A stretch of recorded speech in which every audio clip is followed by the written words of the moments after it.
I'm gonna tell you right now. This is from her father. Your bunch of lying no good punks, and I know who it's coming from because I've traced it, and you've been reported to cyber police because I've traced it. Consequences will never be the same because I've traced it, and you've been reported to cyber police because I've traced it. You'll be arrested. End of conversation. Well, guess what? My daughter's not lying, and I'm not gonna put up with any of you people's crap. If you ain't got something nice to say about my daughter, then keep your mouth shut. Keep your mouth shut. And any more of your comments and put it on there will be caught and will be bound. You will have to deal with the police, cause you done goof. Cause you done goof. Because I've traced it, and you've been reported to cyber police because I've traced it. Consequences will never be the same because I've traced it, and you've been reported to cyber police because I've traced it. You'll be arrested. End of conversation.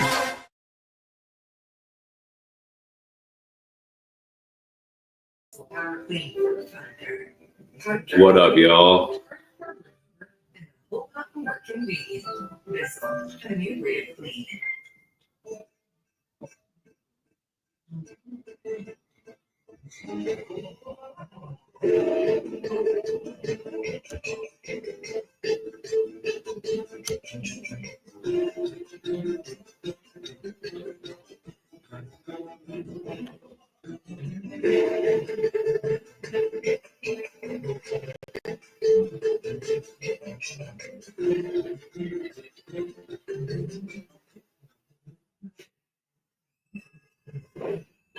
What's your emergency? We form a bond stronger than blood. Ours is a family fortune fire. Trying to steal my husband. I stole him first.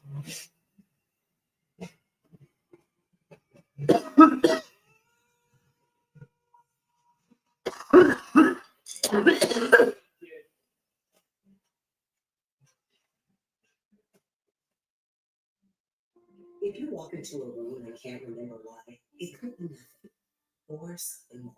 If you confuse a recipe, it could be a slip up or something more.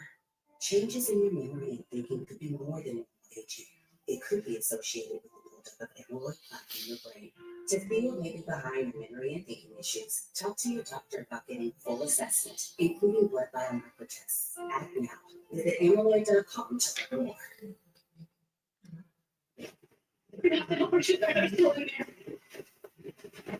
Fire cell usually burn up my brain.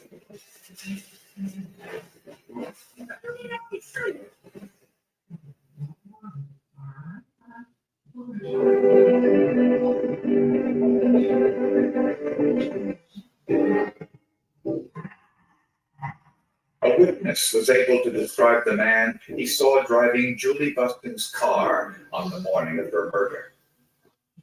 The composite sketch was broadcast repeatedly by the local media in Oklahoma.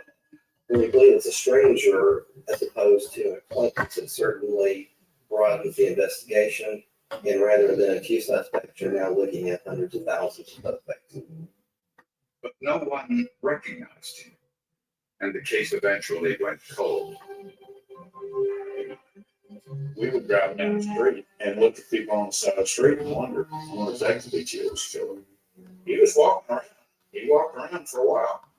So we may have passed him somewhere along the line. Then, 4.5 years after the murder, police received a letter. What up? Whoever's watching on the Almighty Dark Carnival. Whoopity whoopity. An old acquaintance, 23-year-old Dennis Sturmer, might have murdered Julie Buskin. Sturmer, a construction worker, had no criminal record, but at the time of the murder, he lived only 4 blocks from Julie's apartment. And he bore a resemblance to the composite sketch. Police tracked him down. He refused to answer questions, and he wouldn't provide his DNA sample. So police had to get a court order to collect his DNA. After almost 5 years, it looked as if the case might finally be solved. This DNA profile was very, very close to the sample that was taken off her leotards and off the underwear that she was wearing at the time. But unfortunately, being very, very close is not a match. And unless it's an exact match, they're excluded. So Mr. Sturmer was excluded as a suspect in the case. But Sturmer's profile was so similar, it opened up a whole new avenue of potential suspects. The chemist at the time felt so strongly that the DNA was so close that it was their opinion that it could possibly be a relative of this individual, which caused law enforcement to look at any relatives that this person might have, which they did. Sturmer's only immediate living male relative was his brother, and his DNA didn't match. Again, the case went cold. As years went on and we didn't have an answer, we had pretty well accepted the fact that we might not live long enough to know who did this start off. Investigators also performed a DNA dragnet. They asked every male Julie knew from school and all males in her neighborhood with a criminal record to voluntarily provide a DNA sample. Fortunately, everyone that she came in contact with became a suspect. Everyone who was asked complied. More than 200 people were tested in one of the largest DNA dragnets in U.S. history. But no one matched. After 200 plus DNA tests with no match, we began to get pessimistic about whether this case is ever going to be solved.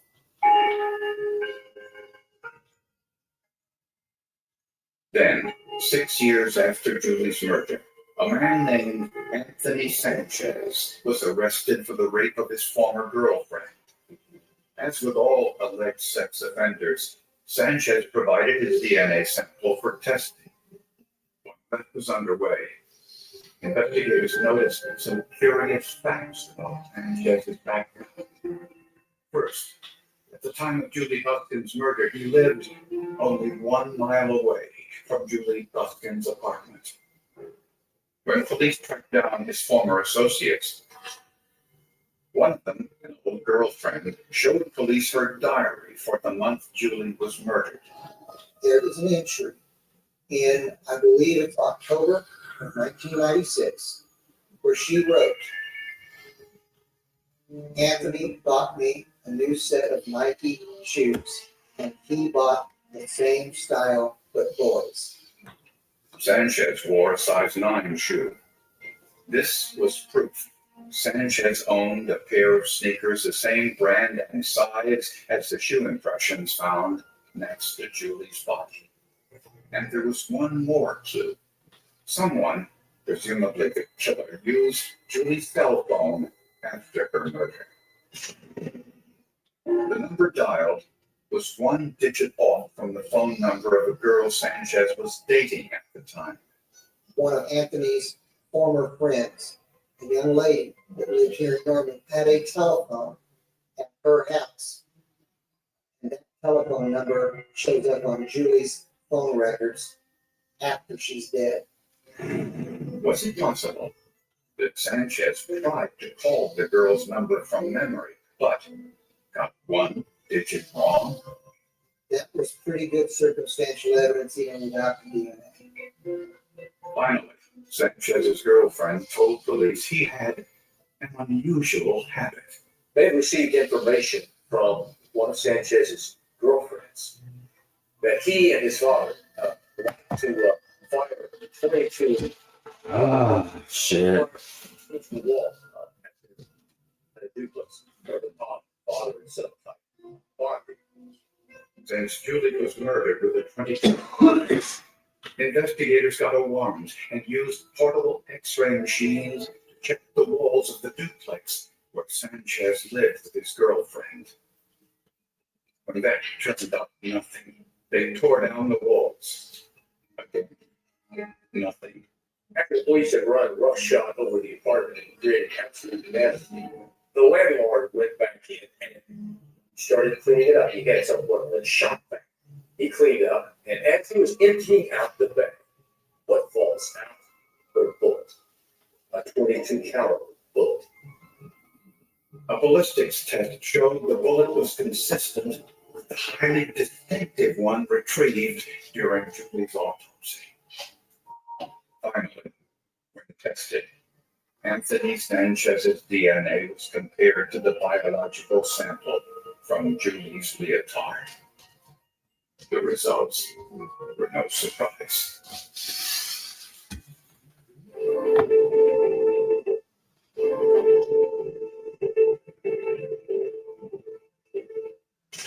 What's your emergency?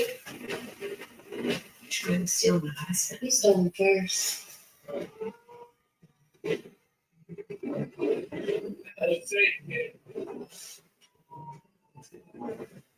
Get up, Red. You're about to get down.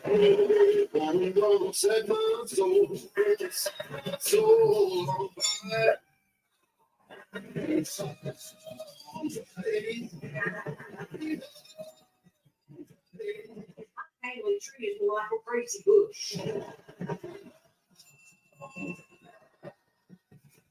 I'm starting to get nervous. Sweat, man. Just starting These players do November 7th on NBC Anytime. Hey, Bobby, I'm just one of those super friendly type owners. Excuse me, did I hear you say you were the owner?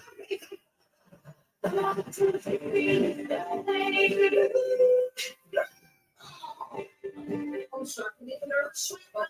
Just thinking about it. Yeah, it's cute, but the man are the ones supposed to ask the women.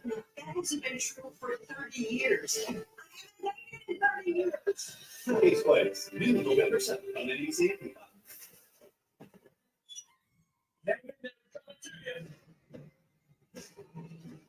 I got you. Your boy went viral for calling hot person. You can let that baby and you will be set for life. You have to help her. She's still. Fire television program, Congress.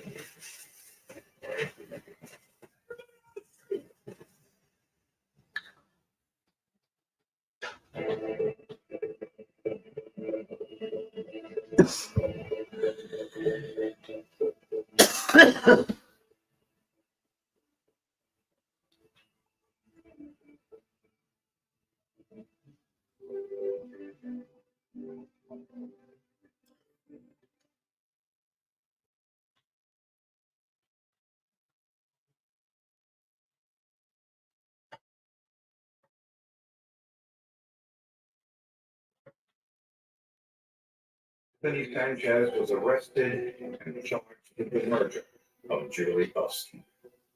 Sanchez was 18 years old at the time of the crime and lived only 1 mile from Julie's apartment.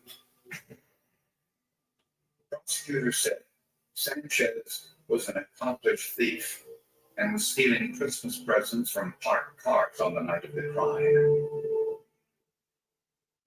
And that's when he saw Julie Buskin when she returned from driving her friend to the airport.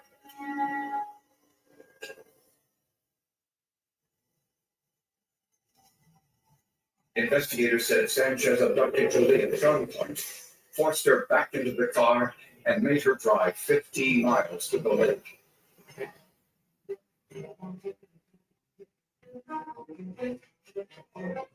There, he sexually assaulted her and shot her, execution style.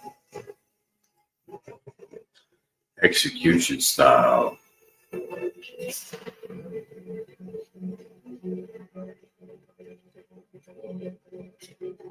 Sanchez left his DNA, his size 9 shoe impressions in the sand, and afterwards tracked sand into Julie's car. As Sanchez left the area, he cut off another driver who got a good enough look at his face to describe him to police. Sanchez used Julie's cell phone to call his girlfriend. He misdialed one number. Had he called the right number, he most likely would have been caught within days. Nevertheless, the scientific evidence eventually caught up with him. They said the DNA that was left at the crime scene is what's going to convict this guy, and we're going to catch him. And they did. Anthony Sanchez was tried and convicted of Julie Buskin's murder and sentenced to death. This was a senseless killing by a cold-blooded killer that had no respect for human life whatsoever. He didn't kill Julie. He just did. And that's evil. That's just evil. Often in the face of senseless violence, the only hope for the family is justice. Increasingly, science helps provide it. In cases like this, where there's absolutely no witnesses except the perpetrator and your victim, who's now deceased, there's no way these could be solved without. What up, whoever's watching on JDA? Crime like this. For what? For money. This is not a crime of passion. Why? Why do this? There's only one man who can answer that question, and he's on death row. I think that Julie's more peace. And maybe somebody may think I'm a little crazy, but I do believe that Julie is at peace because she knows we're at peace. And I believe that for my heart.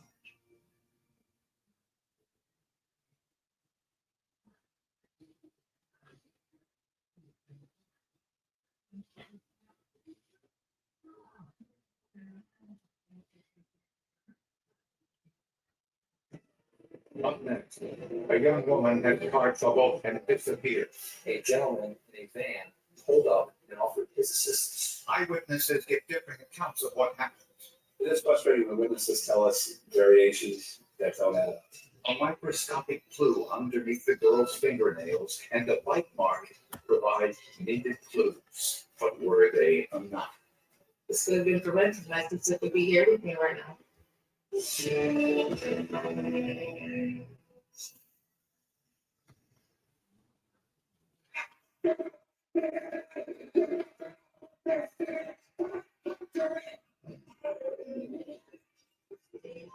Faith Tabernacle Church is an institution in Fort Lauderdale, Florida. There are about 1,000 members, among them the DaCosta family. Church for us was not only a place to go to worship and serve God, but it was actually a place to go and socialize, see your friends. The DaCosta daughters, Rochelle and Donya, attended church 3 or 4 times a week, and they usually went together. But one December night, Donya decided to go alone since her sister had homework to do. That was the last time the family saw Donya alive. My mom knocked on the door, asked me if my sister is home. She's at home. But started thinking, oh my God, something's wrong. Donya's family drove all over the area looking for her. I didn't find her. We just went to the church. I didn't find her. Then on my way back, I found her car. She was not in her car. They found Donya's car 2 miles from home on the shoulder of a major highway. I had a dream, and I knew something was wrong. The car was out of gas. There was a prior incident with the car where she actually ran out of gas before. So that could have been the same. We discovered that Tania always carried a gas can in the back of her trunk. That gas can was missing. Witnesses at a nearby gas station a half-mile away said they saw someone who matched Donya's description. She did come to the Texaco gas station and used her credit card to purchase gas. She purchased over $1 worth of gas to fill the gas can to go put gas back in her vehicle. And witnesses said that Donya wasn't alone. A gentleman in a van pulled up and offered his assistance to Donia. According to the witnesses, this gentleman told Donia that he would be able to take her back to her car and help her out. Witnesses were able to describe the driver to police, who created a composite drawing. Both witnesses said that the male driver was a black man in his 40s, late 30s, early 40s, very well dressed, very articulate, very well spoken. Unfortunately, the witnesses disagreed about the color of the vehicle. One said it was teal blue, the other indicated it was burgundy. Both witnesses confident in their answers. Both said yes. As to the color, it could be either one. It could be burgundy, could be teal. The gas station and surveillance cameras were no help. The van was apparently outside of camera range. One of the witnesses remembered seeing the word hope painted on the side of the van. You just don't come up with a word. Even though the colors were different for each description that was recalled by the witnesses, the word hope, in my mind, was going to be on that van somewhere. Police decided not to release this detail to the media, but the van was the only clue investigators had. Normally, having two witnesses to a possible kidnapping would be a good thing for investigators, but not in Doña DaCosta's case. Both witnesses saw the same thing, but each gave a different description of the van in which Doña was last seen alive. They described the van in various ways regarding the colors and regarding the signage that was on the side of the van. I can't pick my witnesses. I have to work with what I have. Since one of the witnesses said the word hope was on the side of the van, Detectives Kaminsky and Bukala contacted every organization in the area with the word hope in its name. There were more than 100 of them. I thought the rest of my family, we started printing flyers with a picture. We started handing them out to people all over.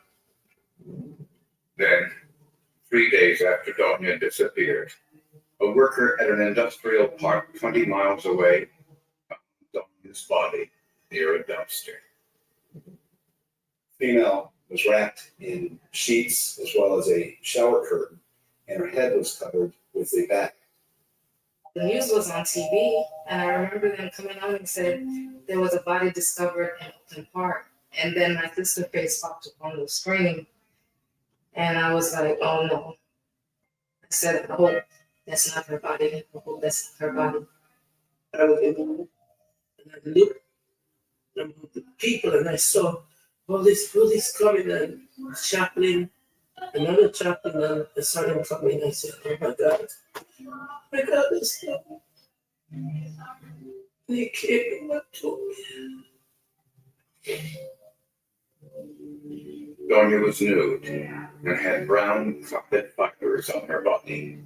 The medical examiner estimated Doña was murdered just hours after she disappeared. The state of the composition was 36 hours. This was our best estimate. Investigators noticed a tire impression on the sheet covering Doña's body. To have her just wrapped up in sheets and tossed out like a piece of garbage was really troubling. There was some debris-laden tire tracks across the pavement, and it also went across the leg portion of the seat where she had been wrapped in the sheet, and it was actually on the surface of the sheet. The sheet was a dark brown, rusty color, which made it difficult to obtain a clear image of the tire impression. The impression was faint, black rubber on top of that material. And in order to get the best contrast out of that, there's various light sources to try and reduce the actual color of the sheet while bringing up the contrast of the actual impression, which was black. What up, 5 viewers? Hey, Bobby, I'm just one of those super friendly top owners. Excuse me, did I hear you say you were the owner? I'm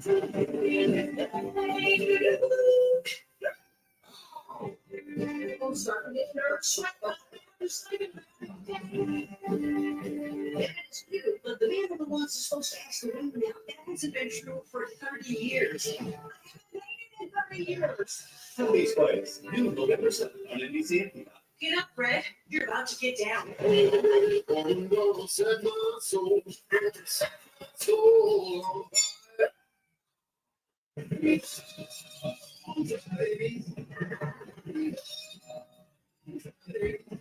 Family trees were like a crazy bush.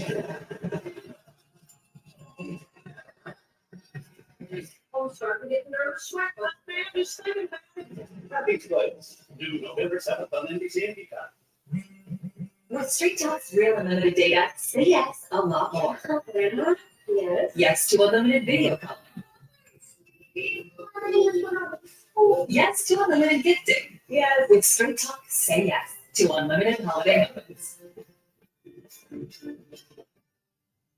No. Let the yes to these begin.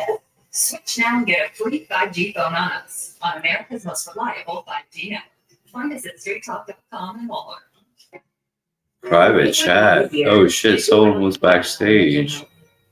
But it doesn't work like that. Oh no. Our members feel better faster.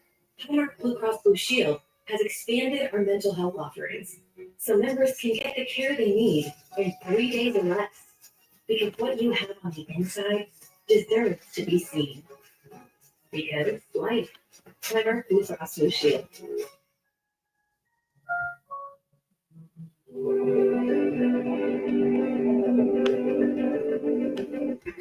The images were photographed in both black and white and in color. Mark Zuckermel was able to get an image of the tread. Unfortunately, it wasn't large enough to figure out the make and model of the tire. Investigators also used super glue fume to look for prints on the plastic bags and shower curtain that encased Donya's body. They found 6 partial prints and 2. What up, Cyrus? How's your booty hole blue? So fresh and so clean. I just took a shower not too long ago. The medical examiner discovered that Donya had been sexually assaulted and tortured. Now I'm just sitting here watching Forensic Files. Those injuries in the area of the chest were superficial. In other words, they didn't penetrate the chest wall, didn't enter the body cavities, and did not contribute to death. It's as if the killer was on top of, and just stabbing her to cause her pain. The cause of death was a blow to her skull with the same star-shaped instrument. The stabbing to the skull actually went through her skull, as if it was the final coup de grace, which took her life. Near the fatal wound was an odd horseshoe-shaped bruise. No one could tell what caused it. What did she do to deserve such a hard death? The killer left a bite mark on Donya's right arm. Dr. Stephen Ripken photographed it and discovered some unusual characteristics. He had spaces between his upper front teeth and several spaces between several of his lower front teeth. Also found foreign skin cells underneath Donya's fingernails.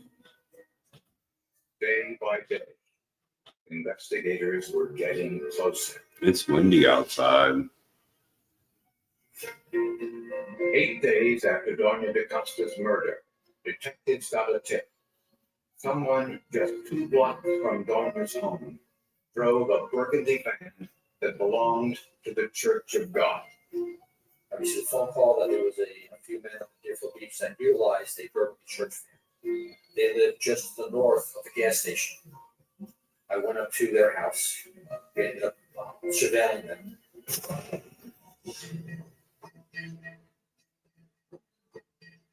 Detectives Kaminsky and Bucala watched as 4 men got into the van and took off. The detectives pulled them over for a look around.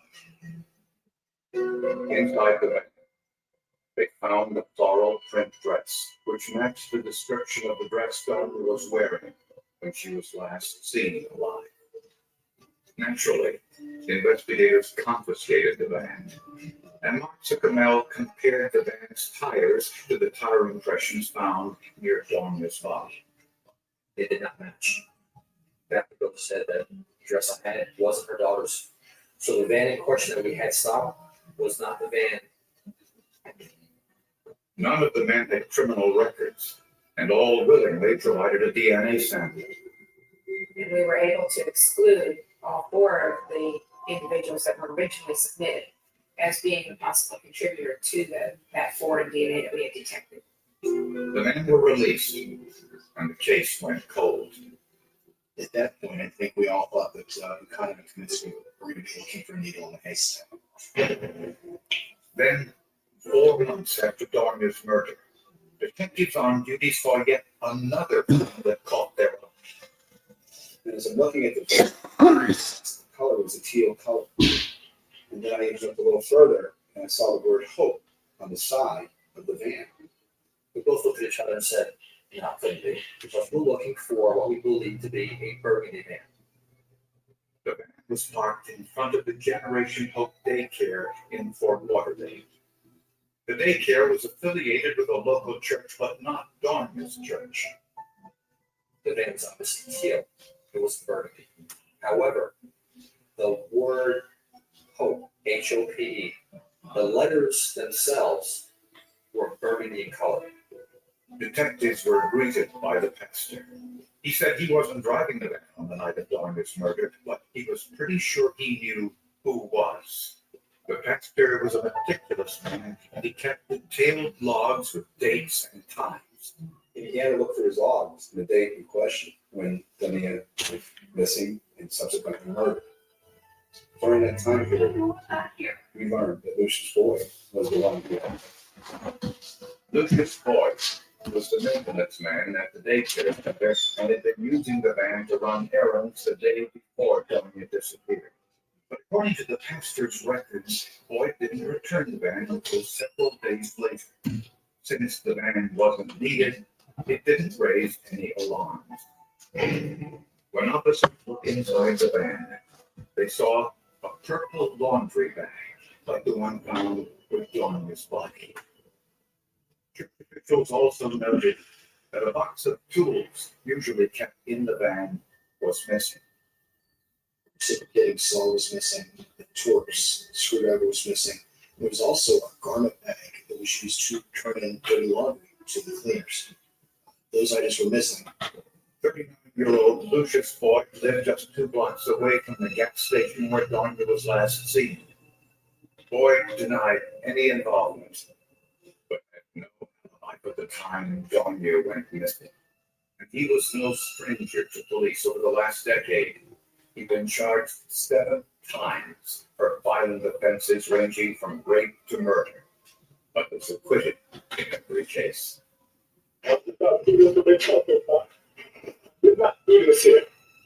Boyd had also been a suspect in no less than 10 unsolved murders. He just wasn't ever convicted of any crime he did. And police worried that unless they found solid evidence, he might go free again.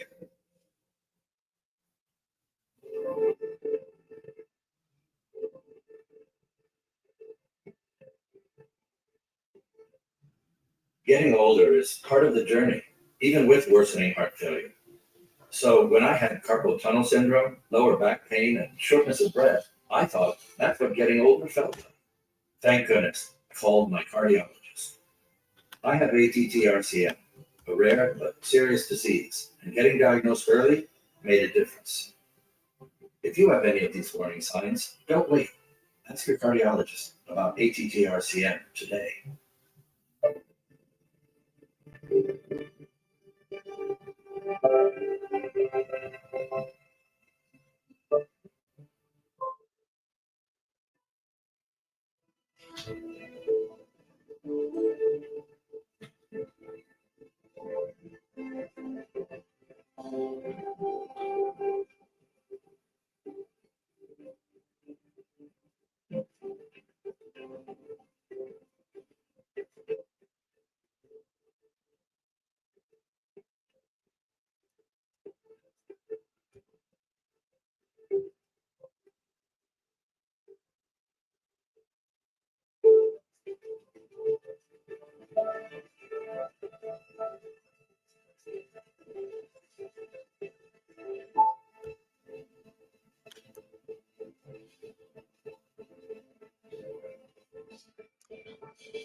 Lucius Boyd was the prime suspect in Doña DaCosta's murder. Apparently, his employer at the daycare center knew of his arrest for violent crimes, but assumed his innocence since he had always been acquitted in court. When police questioned Boyd's living girlfriend, Geneva Lewis, she was more than cooperative. She said she was out of town visiting a family when the crime occurred. So police asked her if any of their bed sheets were missing. She looked at her closet and told me when she came back out that she was missing a yellow sheet and a brown sheet. These were the same colors of the sheets that wrapped Doña DaCosta's body. And there was other potential evidence in the apartment. While I was talking with her, I looked into the bedroom and I noticed that the carpet was brown in color. Doña's body had been covered in brown fibers. Crime scene technicians now scoured the apartment. In the bedroom, underneath the bed, they found blood stains. The carpet was saturated with blood. A fiber analysis showed the brown fibers on Doña's body had come from the carpet in Boyd's apartment.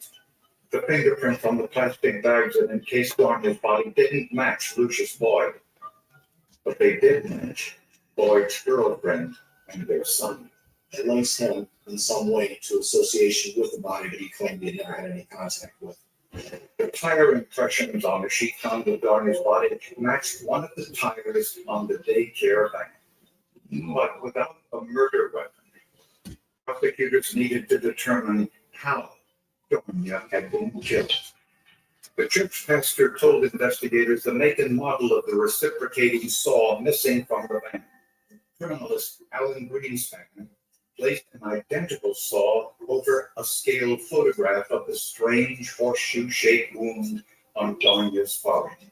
He was attempting to determine if the base of the saw, known as the foot, could have made the mark. Class characteristics of the general appearance of the foot was consistent with the mark. The wounds on Doña's chest were star-shaped. One of the tools missing from the van was a Torx driver, essentially a screwdriver with a star-shaped head. An identical Torx driver was overlaid on scale photos of the chest wounds, and the patterns lined up perfectly. And you figure that it's a big puzzle. Here's two pieces of the puzzle that kind of fit in. Casts were made of Boyd's teeth, and his bite pattern was consistent with the mark on Doña's arm. Within reasonable dental certainty, we were able to conclude that we would expect teeth like Lucius Boyd to have made the marks on it. And DNA testing proved it was Doña's blood in Boyd's apartment, and Boyd's DNA Happy anniversary. Under Doña's fingernails. His profile that I was able to develop matched to the foreign DNA that I had already detected on the thigh swabs and on the mixtures under the fingernails. Prosecutors believe Doña trusted the man offering to give her a ride because he was well dressed and apparently affiliated with the church.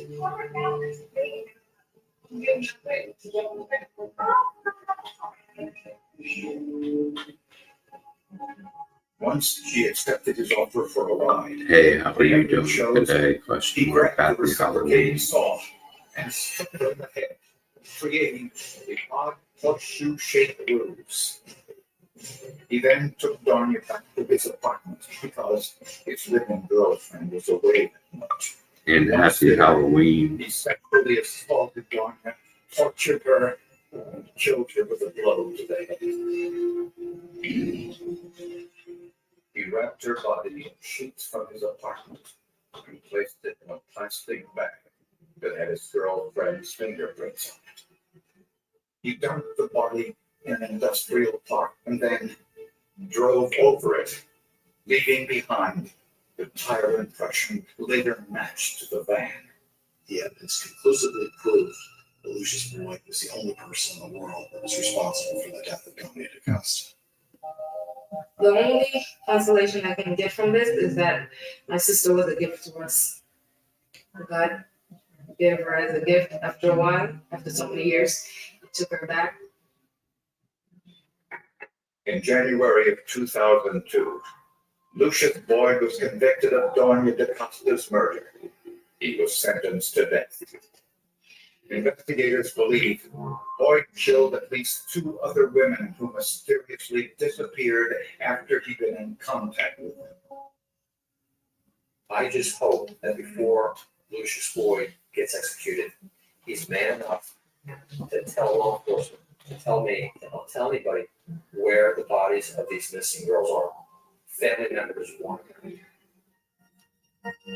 And now, police and the community are grateful that Boyd is finally behind bars. Physical evidence doesn't lie. People do. People like Lucius Boyd can come up with any story they want, any lie. But Lucius Boyd will never be a match for physical evidence. Forensics in this case is critical. This is what set everything else from his criminal history past where he was not getting convicted to a conviction. We were able to pick up all these individual little pieces of evidence that on their own may not be that important, but when you combine them all together, it leads us back to this individual that it wants.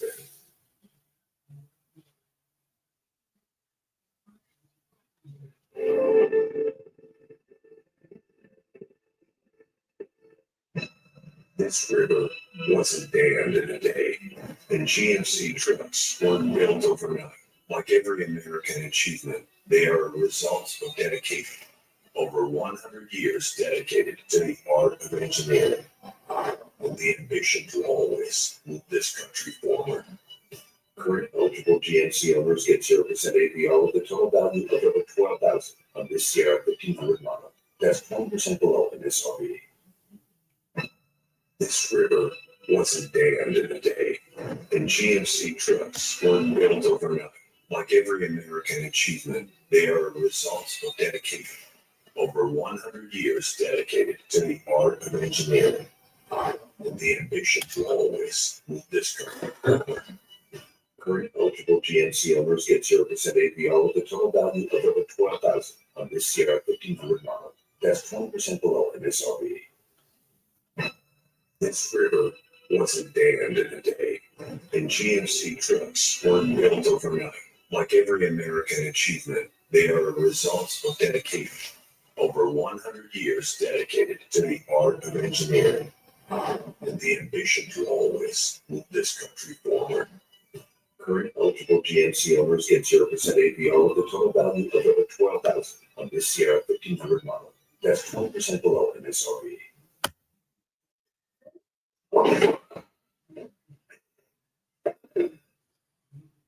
Hi, Steve. Found a D furnished feature on homes.com. D furnished? Furnished. Homes.com, the place to find a place.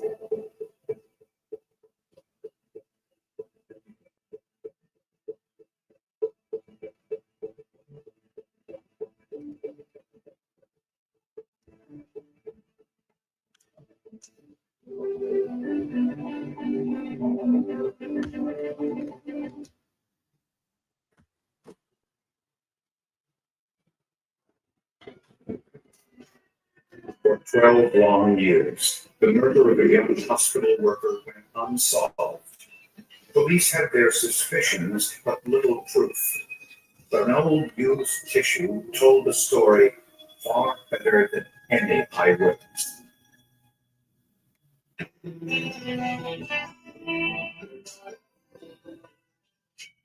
From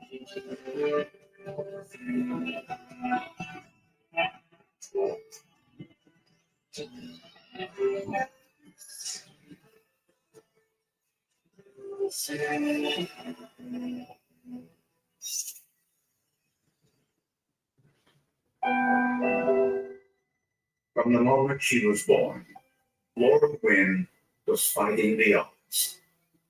She weighed 1 pound and 14 ounces, 3 months premature.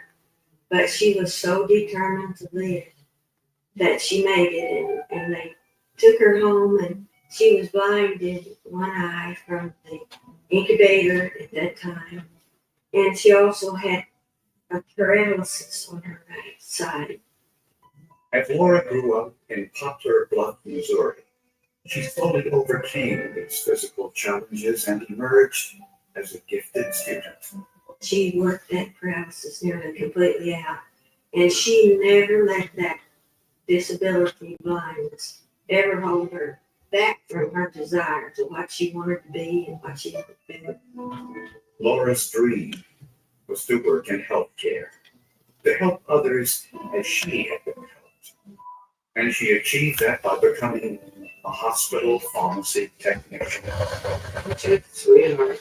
The people that she associated with there were pretty much her friends, as well as her co-workers. Nice girl. Nice girl. Laura's friends looked out for her professionally and personally. And when she didn't show up for work one morning, they called her mother. So her mother said, well, I'll go down and check. So the landlady opened the door and let her in.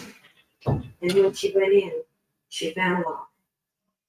Laura had been murdered on her bed, strangled with her stocking. Laura's eyeglasses were on the living room couch. Without them, she was literally blind.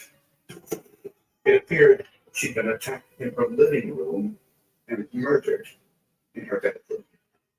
This was a crime of power control, and she was hit in the head on her blind side. At first, the motive appeared to be robbery. We discovered that there were several items missing from the car. Her purse, some of her underwear, some shoes, some clothing. But there was no sign of forced entry. Did that mean Laura knew her killer and let him in the apartment? In retracing Laura's steps on the night of her murder, investigators discovered that she left her job at the hospital around 6:30, then went to her usual hangout, a local bar, where she had a few drinks and talked with friends. Laura's neighbor recalled seeing her get out of her car and walk into her apartment around 11:15. And Laura's neighbor remembered something else. He said that a man walked up to Laura as she unlocked her apartment door and walked in with her. Well, he told me that the reason why he didn't call the police because he thought that maybe she was just sneaking her boyfriend in her apartment. But according to Laura's friends, she had no current boyfriend. The neighbor described the man as white, medium height, around 160 pounds. But he didn't see the man's face. Unfortunately, the description matched about half the population of Poplar Bluff, Missouri.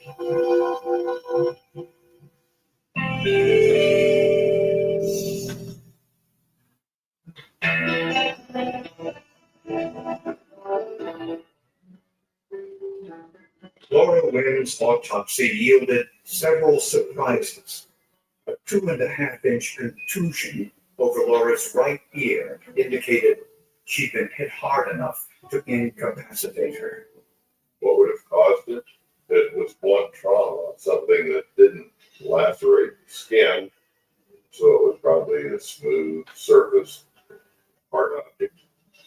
But the cause of death was strangulation, and the amount of force was excessive.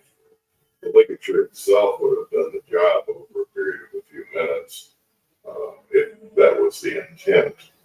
But that wasn't good enough. The emotions got high enough that he had to lay his hands on her neck and 2 cartridges. She had also been sexually assaulted.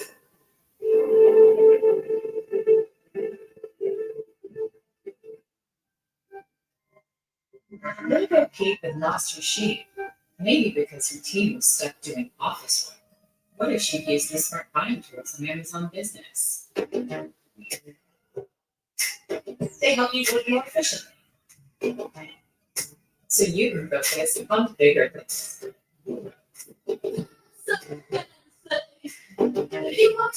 Not so little anymore. Amazon Business, your partner for smart business buying.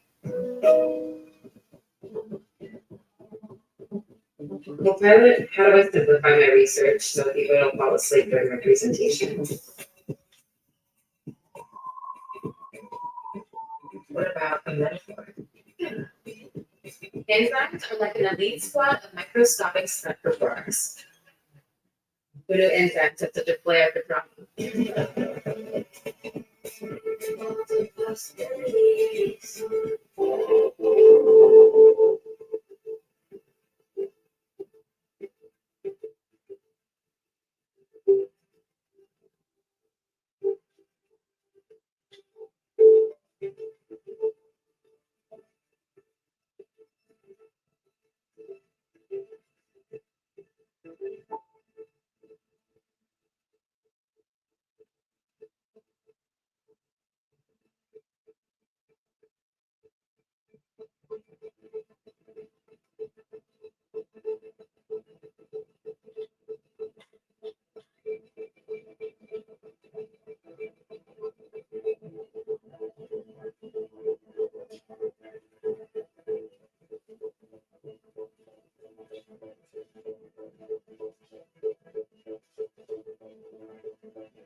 Investigators found no foreign fingerprints in Laura's apartment, but underneath Laura's body was a clue, a used paper tissue. There looked to be biological evidence on the tissue. Unfortunately, at the time, the sample was too small for DNA testing. Investigators also found 2 foreign hairs in Laura's living room. These were sent to the lab and found to be pubic hairs of an African American. But this didn't match the description given by the eyewitness, who said a Caucasian followed Laura into her apartment. You know anything about hairs? Hairs fall off of people all over their body every day. She also had a friend who was an African American who'd been in her apartment and helped her ready for the apartment that she lived in. Police interviewed Laura's African American friend, and he had an airtight alibi. He was with friends on the night of the murder. With no solid leads, police turned their attention to the bar Laura visited before she returned home.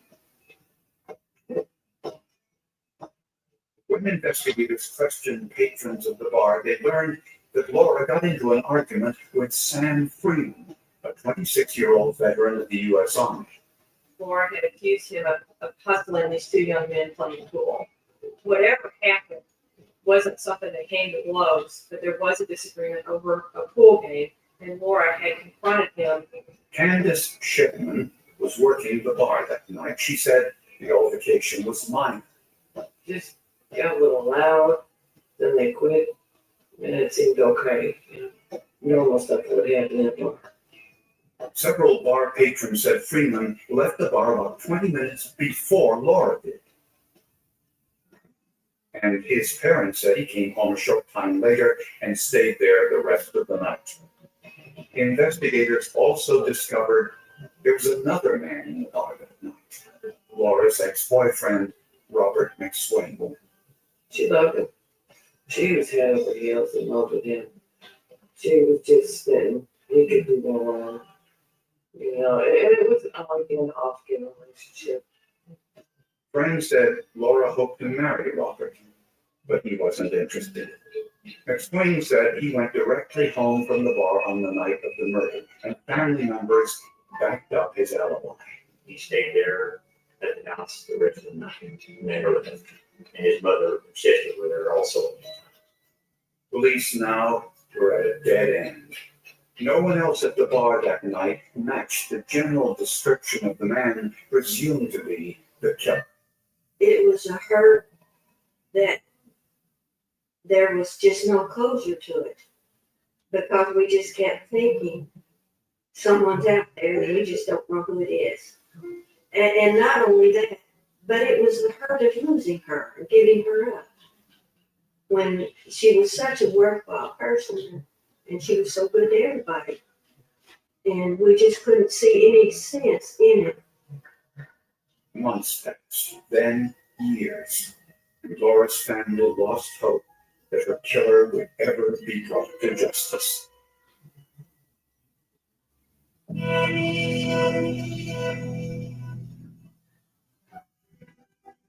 When Clifford Morris turned in his badge after a 35-year career, one case haunted him. The brutal murder of Laura Wynn that had gone unsolved for 12 years. On his last day on the job, he handed the case file to one of his most trusted colleagues, Detective Tim Davis. I asked him to look into it again. I know he's a good forensic man, and told him to go ahead and reinvestigate that and see if he couldn't come up with something. And Davis did just that, looking for anything that could be reinvestigated. It was never a closed case. Up to that point, all the proper things that needed to be done were done. Detective Davis decided to go back and re-interview everyone who was in the bar with Laura Wynn on the night she was murdered. And his interview with Candace Shipman, who was bartending that night, provided an important lead. She informed me some things then that she thought was pertinent to the case that she wanted to share. Shipman said there was more going on between Laura and Sam Freeman that night than just an argument about the pool game. Started with Laura. He tried for her patience. She didn't seem interested at all. So I think there was a little jealousy. She just put him in his place. And Shipman recalls something else that night that she never forgot. She remembered that Sam Freeman was drinking an Italian liqueur, Galliano. You collected bottles, odd-shaped bottles. When she poured the last shot of Galliano, we exported the bottle because it's a very unusually odd-shaped bottle. And she gave us one. But nothing of it, and they had to give me a big bottle of Galliano. Witnesses recalled seeing Freeman leave the bar that night with the Galliano bottle. This was significant because of the wounds on Laura's head. Just a pattern that was consistent with the size and shape of that bottle. And that wasn't all. 8 years after Laura's murder, there was another incident at the same bar involving Sam Freeman and a Galliano bottle. Candace Shipman was again the bartender, and Sam Freeman came in, ordered some Galliano, and chose a song from the jukebox. He was sitting at the bar and staring me right in the eyes, singing, "Only you know and I know." Hair stood up on my, all over my body. She was sure Freeman was trying to tell her something. Singing the song, "Only you know and I know," and staring me down. I was convinced that he got Laura murder and was wanting it in front of me. Now, 12 years later, Freeman was married with 2 children and worked as a supply sergeant for the National Guard. He was even attempting to run for city council. I thought that all was a bit brazen with the way I felt and the things I knew. With a warrant, investigators found a Galliano bottle in Freeman's home. Freeman said this bottle was a recent addition to his collection, not the one given to him by the bartender on the night Laura was murdered. but police confiscated it anyway. Apparently, Freeman filled the bottle with colored water for display purposes, but he didn't fill it to the very top. A lab technician swabbed the entire bottle, and on the inside, near the top, was a microscopic stain. A phenolphthalein test indicated this was human blood. But after 12 years, it had degraded. There was not enough to do a DNA profile. But why was human blood inside the bottle? Investigators were determined to find out.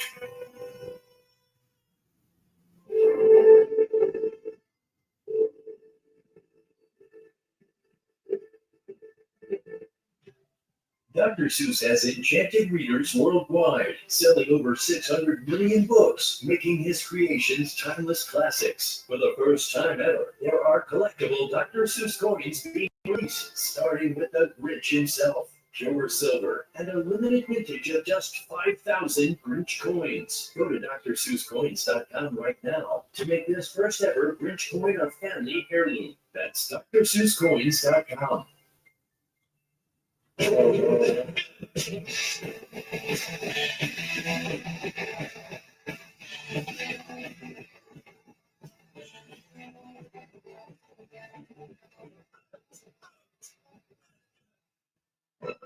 This river wasn't dammed in a day, and GMC trucks weren't built overnight.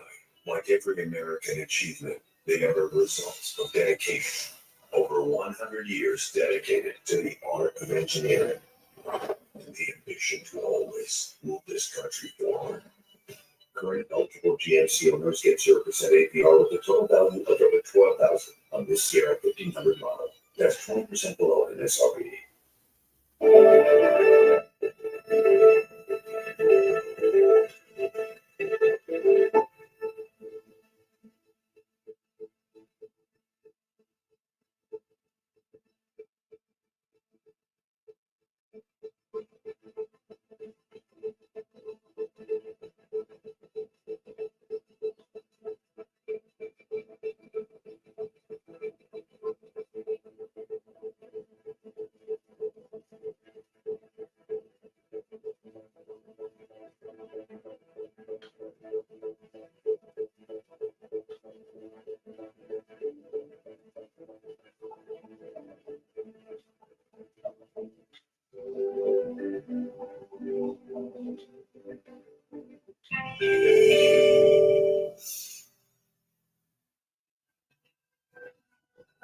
When human blood was discovered inside the Galliano bottle in Sam Freeman's apartment, investigators suspected he was responsible for Laura Wynn's murder. According to witnesses, Sam Freeman and Laura Wynn argued on the night of the murder. Laura accused Sam of tussling some young boys in a game of pool. Afterwards, Freeman had a few more drinks and asked the bartender if he could have the empty Galliano bottle for his collection. At 10:45, the bartender announced that it was the last call for drinks because the bar was closing at 11 p.m. According to witnesses, that's when Sam Freeman left the bar with the Galliano bottle, since he knew Laura would have to leave at closing time. Laura lived only a short distance from the bar, and when she got home around 11:15, prosecutors believe that it was Freeman who forced her inside and struck her in the head with the Galliano bottle. He then took her into the bedroom, assaulted her, then strangled her to death with her own stocking.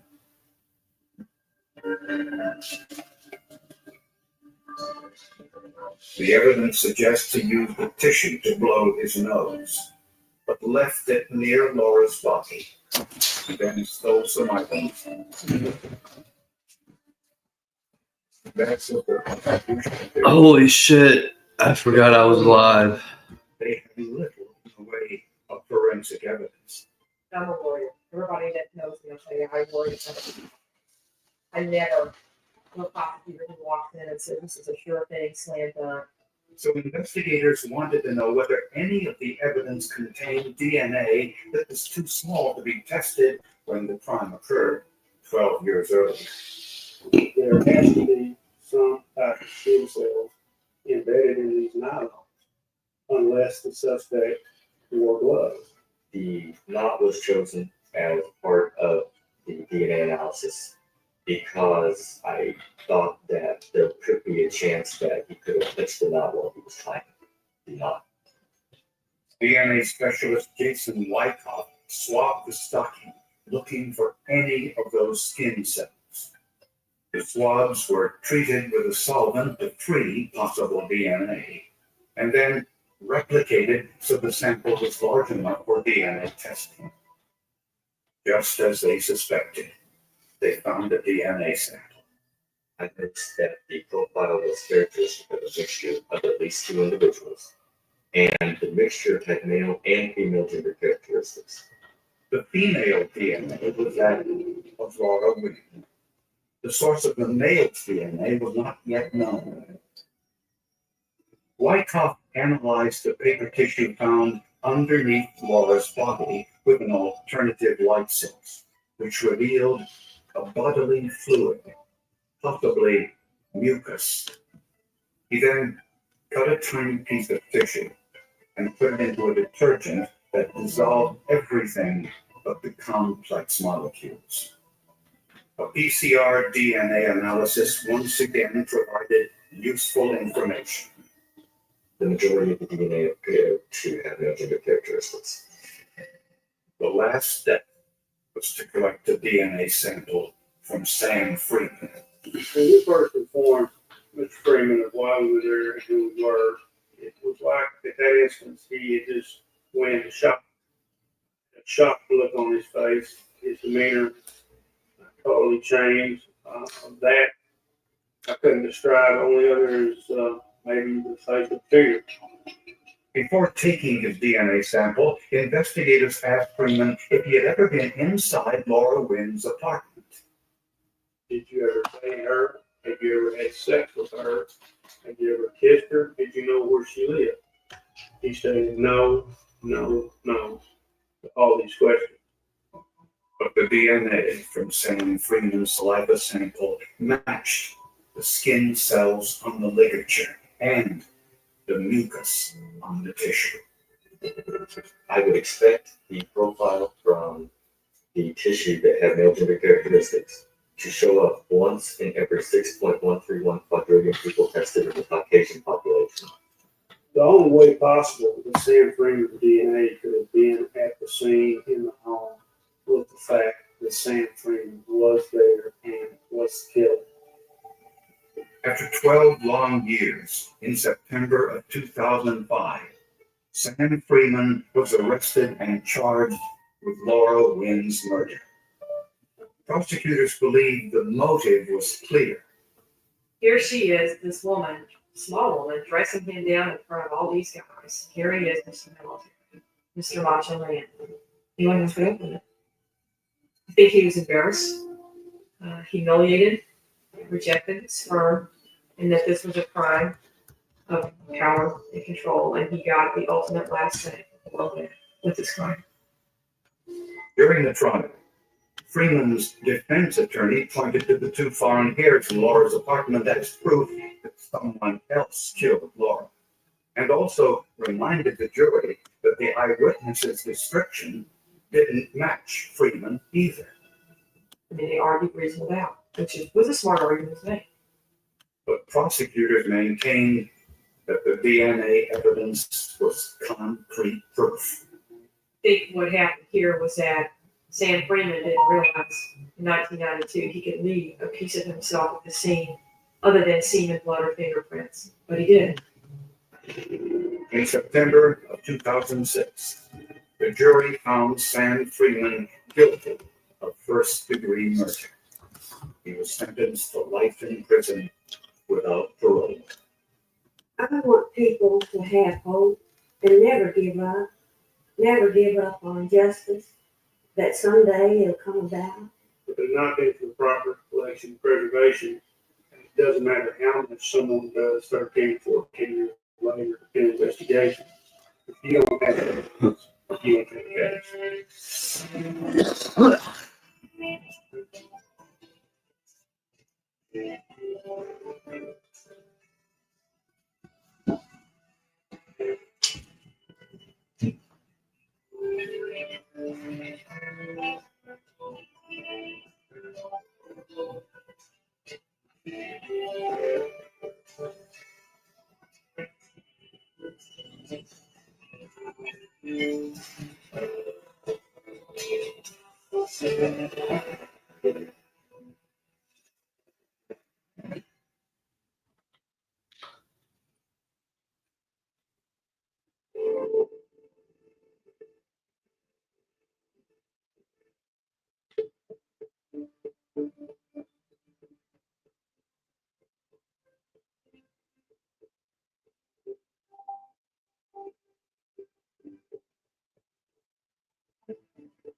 Up next, a couple goes on vacation and is never heard from again. They're not looking for a missing person. Adults don't go missing. Adults leave a trail, and there's no trail, okay? Police find evidence the couple may have been shot. Brain evading nation is specifically designed for use against human beings. The last place they were seen was at a well-known nightclub in the resort town. That was taken at Secret's nightclub the last night they were alive. But there were other secrets that night, like what really happened to these two people.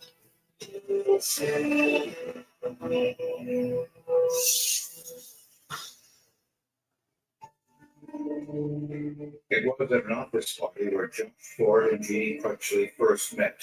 Both had been married previously, and the two were instantly attracted to one another, despite a considerable age difference. Josh was 32 years old. Jeannie was 51. And my normal response is, if she was on the other foot, you wouldn't think twice about it. In Joshua 4, Jeannie Crutchley found a younger man who was exciting, fun to be around, who also wanted to do new things in life. Josh was a very successful mortgage broker. Jeannie was an accountant for an insurance company. After dating for 2 years, they moved in together, sharing a house in Fairfax, Virginia. There were two spirits who really had the same personalities. So when those same two personalities clicked, I don't think the age made that much difference to them. They just fell in love. The couple rented a condo for the Memorial Day weekend in Ocean City, Maryland. a well I live by there. along the Atlantic shore. Well, But it's a little bit of a drive from where I'm at now, but during the holiday weekend. Ocean City, They worked hard, they never, Maryland. they were on time, they did their job. When Jeannie didn't show up for work, her coworkers were really concerned, and that's when they notified the Ocean City police. Police went to their rented condo and found Jeannie's car in the parking lot. It was obvious to the police right away that the car had been there for an extended period of time. In Ocean City, with the sand rolling around constantly, sand begins to accumulate very quickly. And nothing was out of place in the condominium. There was absolutely no sign of foul play. There wasn't any break-in, there wasn't any broken glass. The place was relatively clean. Jeannie's car keys were still in the condo. So were their clothes, computer, and camera. It was as if they'd gone out for a walk and never came back. It just looked like they just decided, well, let's go down the street and maybe go to the bar or something like that. That's exactly how it looked. Neighbors at the condo didn't see or hear anything unusual the entire Memorial Day weekend. Condos are more for private vacationers, so you have the outside entrances, it's much more private. A background check revealed Josh and Jeannie used their credit card to buy drinks at the Green Turtle, a sports bar on Saturday night. Investigators found the waitress who served Josh and Jeannie. She recalled they were sitting alone. She remembered the couple, nothing unusual. She did remember that he was a fan of the Celtics, tuned into the game. From there, investigators learned that Josh and Jeannie took a bus to a nearby club. And the hottest nightclub in Ocean City, where everybody just floods to in sequence, and that's where they were heading. The bus driver identified Josh and Jeannie from a photo lineup and said they were talking with another couple on the bus, a Caucasian couple in their late 20s or early 30s. They actually, when they got off the bus, all four of them waited in line for over an hour to get. Witnesses saw the two couples drinking together and also saw them leave together. But there was no trace of Josh and Jeannie after that. No cell phone activity, no credit card activity, no nothing. These people were just plucked off the face of the earth that day. Less than a week after Josh Ford and Jeannie Clutchley went missing, failed to connect to Facebook. to a Hooters restaurant in Ocean City, Maryland. A silent alarm went off after midnight, telling police there was a robbery in progress. Upon the officer arriving, he finds a Jeep backed up to the door and two people walking out with armloads of stolen merchandise. The robbers, a man and a woman, were arrested on the spot. They were so intoxicated that the male, the husband, says to one of the officers, thinking it would be okay, can't we just put it all back and we'll be cool? Benjamin and Erica Stifford weren't your typical married couple. They weren't your typical burglars either. Erica Siffert comes from an upper middle class family, great student, excellent basketball player. Statistically, her three-point shooting was top 5 in the country for freshman or sophomore year. Benjamin Sifford, or BJ as he was known, was a former Navy SEAL who had finished first in his class. He was expert shot. Someone joined. I was told by some of his SEAL buddies that this All right, not quite sure who this is. drink all night long. Stay up to 5 o'clock in the morning, go back to the dorm, sleep for an hour or two, and do a 20-mile run the next day and beat everybody because it was up here. He's motivated up here. Neither one had ever been arrested before, but inside their car, police were surprised by what they found. These people are armed to the teeth. She has a gun in her waistband. It's a .357 5-shot revolver. He's got a 6-hour. What is up, Nate? Hey, what's up, man? The vehicle is a 45-pound H&K. How's your day going, man? Happy Halloween. Happy Halloween. Happy Hallowicked. Yep, happy Hallowicked, sir. I did some good shit on Devils of the Night last night. It was cool shit. Some fun. Yeah. Yeah, I got my shit done, man. It was fun. I got my partying in for the good month of October. Cool. Yeah, man. Just seen the show, just seeing what's up, just seeing how you are, man. Seems like a cool show, bro. I'm just chilling, being bored, watching TV. I feel you, man. I mean, it is Halloween. It's kind of crap. I mean, we can watch horror movies all day, right? You know, I mean, it is kind of Halloween. You can do whatever you want. So many shows, man. I might have to watch a movie later. I gotta watch something, at least a few movies later. Otherwise, I'll feel like I didn't do my job on Halloween. At least, I mean, come on, something. So I'll have to watch something good. But I mean, I don't know. That's about it. I don't know, man. It was a good night last night. I got drunk, went to a good ghost tour. It was good. I got crunked up, man. Took some mushrooms. I was like, yeah, it was a good night. Great devil's night. Oh, I also had to break the law and get my mom's car out of a parking lot. That was awesome.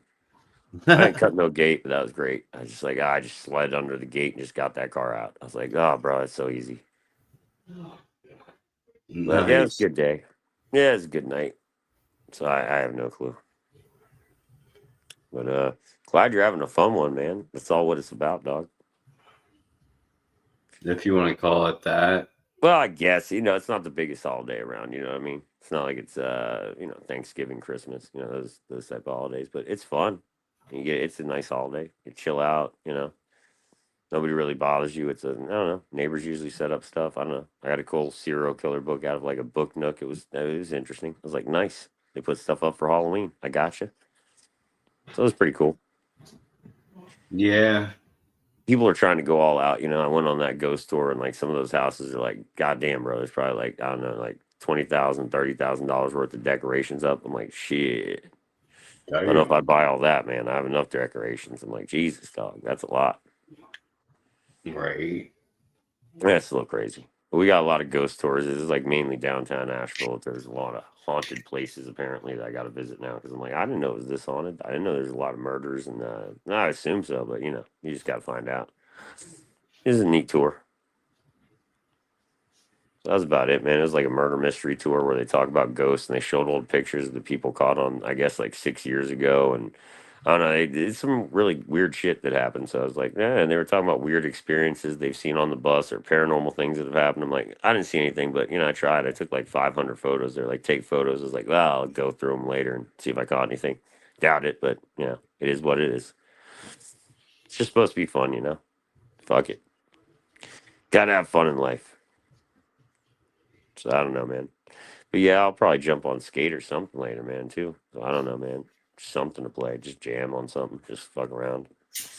Maybe some hell divers. I don't know, man. But just chilling right now. Same as you, dog. I worked out, did all my stuff for I woke up, I only got like 2 hours of sleep. I was like, I had to clean up my own piss, dog. I was like, toilet bowl looked like it was going 35 ways, man. I was like, I pissed on the floor. I was like, God, I had to clean it all up. I'm just sitting there like, I'm retarded. I'm like, I'm so fucked up. It's like, I didn't expect to still be tripping at 5 in the morning when I had to piss. I was like, God damn it. That was pretty funny, man. It was a funny day. It's a good day. I mean, it's pretty funny. So I pissed on the floor, and then the dogs pissed everywhere, which they weren't supposed to. They just got crazy. I thought it was hysterical. I was like, I'll clean it up. And I was just like, God damn it. I just thought it was hilarious. She was yelling about dogs. I was like, why are you yelling about dogs, man? They're fine. Like, relax. Just hilarious. Oh, I don't know. And I was on the phone with the police while I was breaking into that thing, and they were like, "Oh, well, you're crawling under it." I was like, "Well, yeah, it's easy to bend under it." I was like, well, "What the hell are you talking? It's a gate, dog. I'll climb it. Fuck you."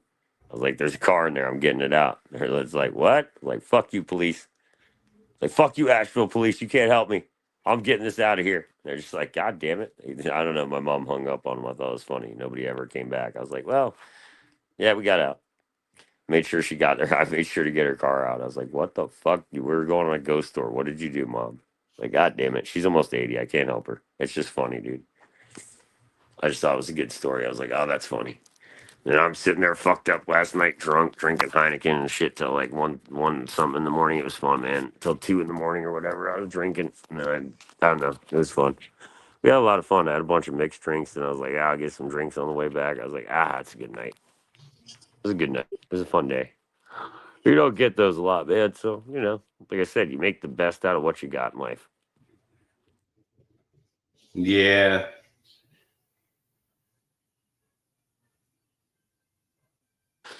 But yeah, just pretty chill day, man.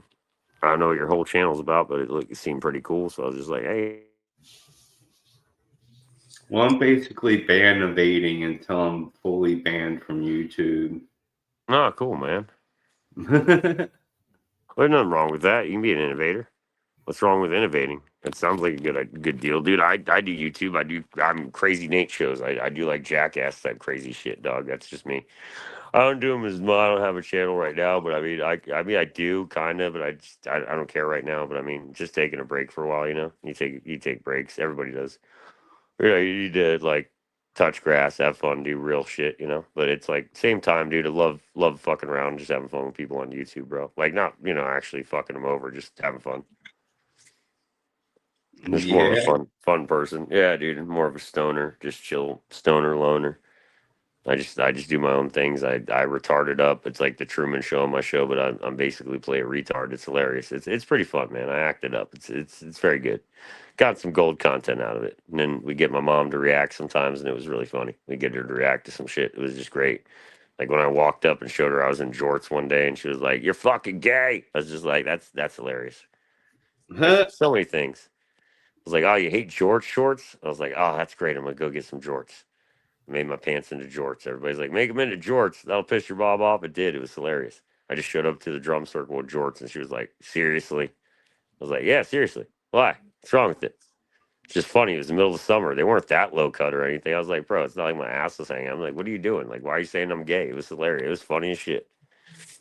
She was like, "You look fucking gay." I was like, I have a fucking Mayhem shirt on. How do I look gay, dog? I'm like, okay. I just thought it was funny. Like, I don't even think you know what band I'm talking about, but all right. Just thought it was funny that she got so angry about jorts. I was like, all right. I don't know. It's just funny to fuck with people in life. I'm sorry, man. It's too funny not to have a little bit of fun. But I don't like fuck around. Like I don't want to dox people or hurt people. That's not my thing. I'm more just like, nah, let's have some fun. So right. No, it's just my content, bro. It's not the greatest. It's just more like, it's not like Cobes getting fucked up like all the time. It's just more like, yeah, we're just having fun. I'll just do whatever people like. We'll think of something funny, and I just be like, yeah, fucking, I'll do it. Like skateboard stream, whatever. Like I do all sorts of shit. So people just be like, get on a skateboard, do some kick flips, do that. I'm just like, all right, fuck it. If I break an arm, let's have fun with it. I'm like, I don't know. I just do crazy shit that people ask me to do. They're like, would you do this? I'm like, yeah, probably. Usually it's always me. People like I'm the wild card. People like he's like a lot like Charlie Day from It's Always Sunny. He's like Nate's like that guy from Always Sunny in Philadelphia. Like Nate's the wild card, bitches. It's like nobody knows what Nate will do.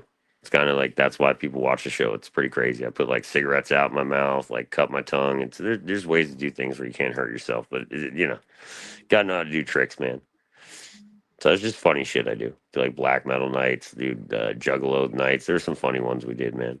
I don't know, dude. I did a lot of huge streams. I did stream King Cobes came on like 4 times. There's a bunch of people I used to interview, but then they'd be like, I don't want to talk about this or that. I was like, well, that kind of sucks. I can't really do an interview then. So it was like, meh. We had fun though. I made fun with it. I was like, I made content out of it. I'm not gonna say it's always the greatest, but I'm like, it was fun. It's fun while it lasted. I had a lot of big people on there. I was like, I just don't care as much. I just come on other people's shows like, how you doing? So glad you're having a good one though, man. It's a good Halloween. Who cares, man? You're sitting at home chilling with the TV. It could be a lot worse, dude.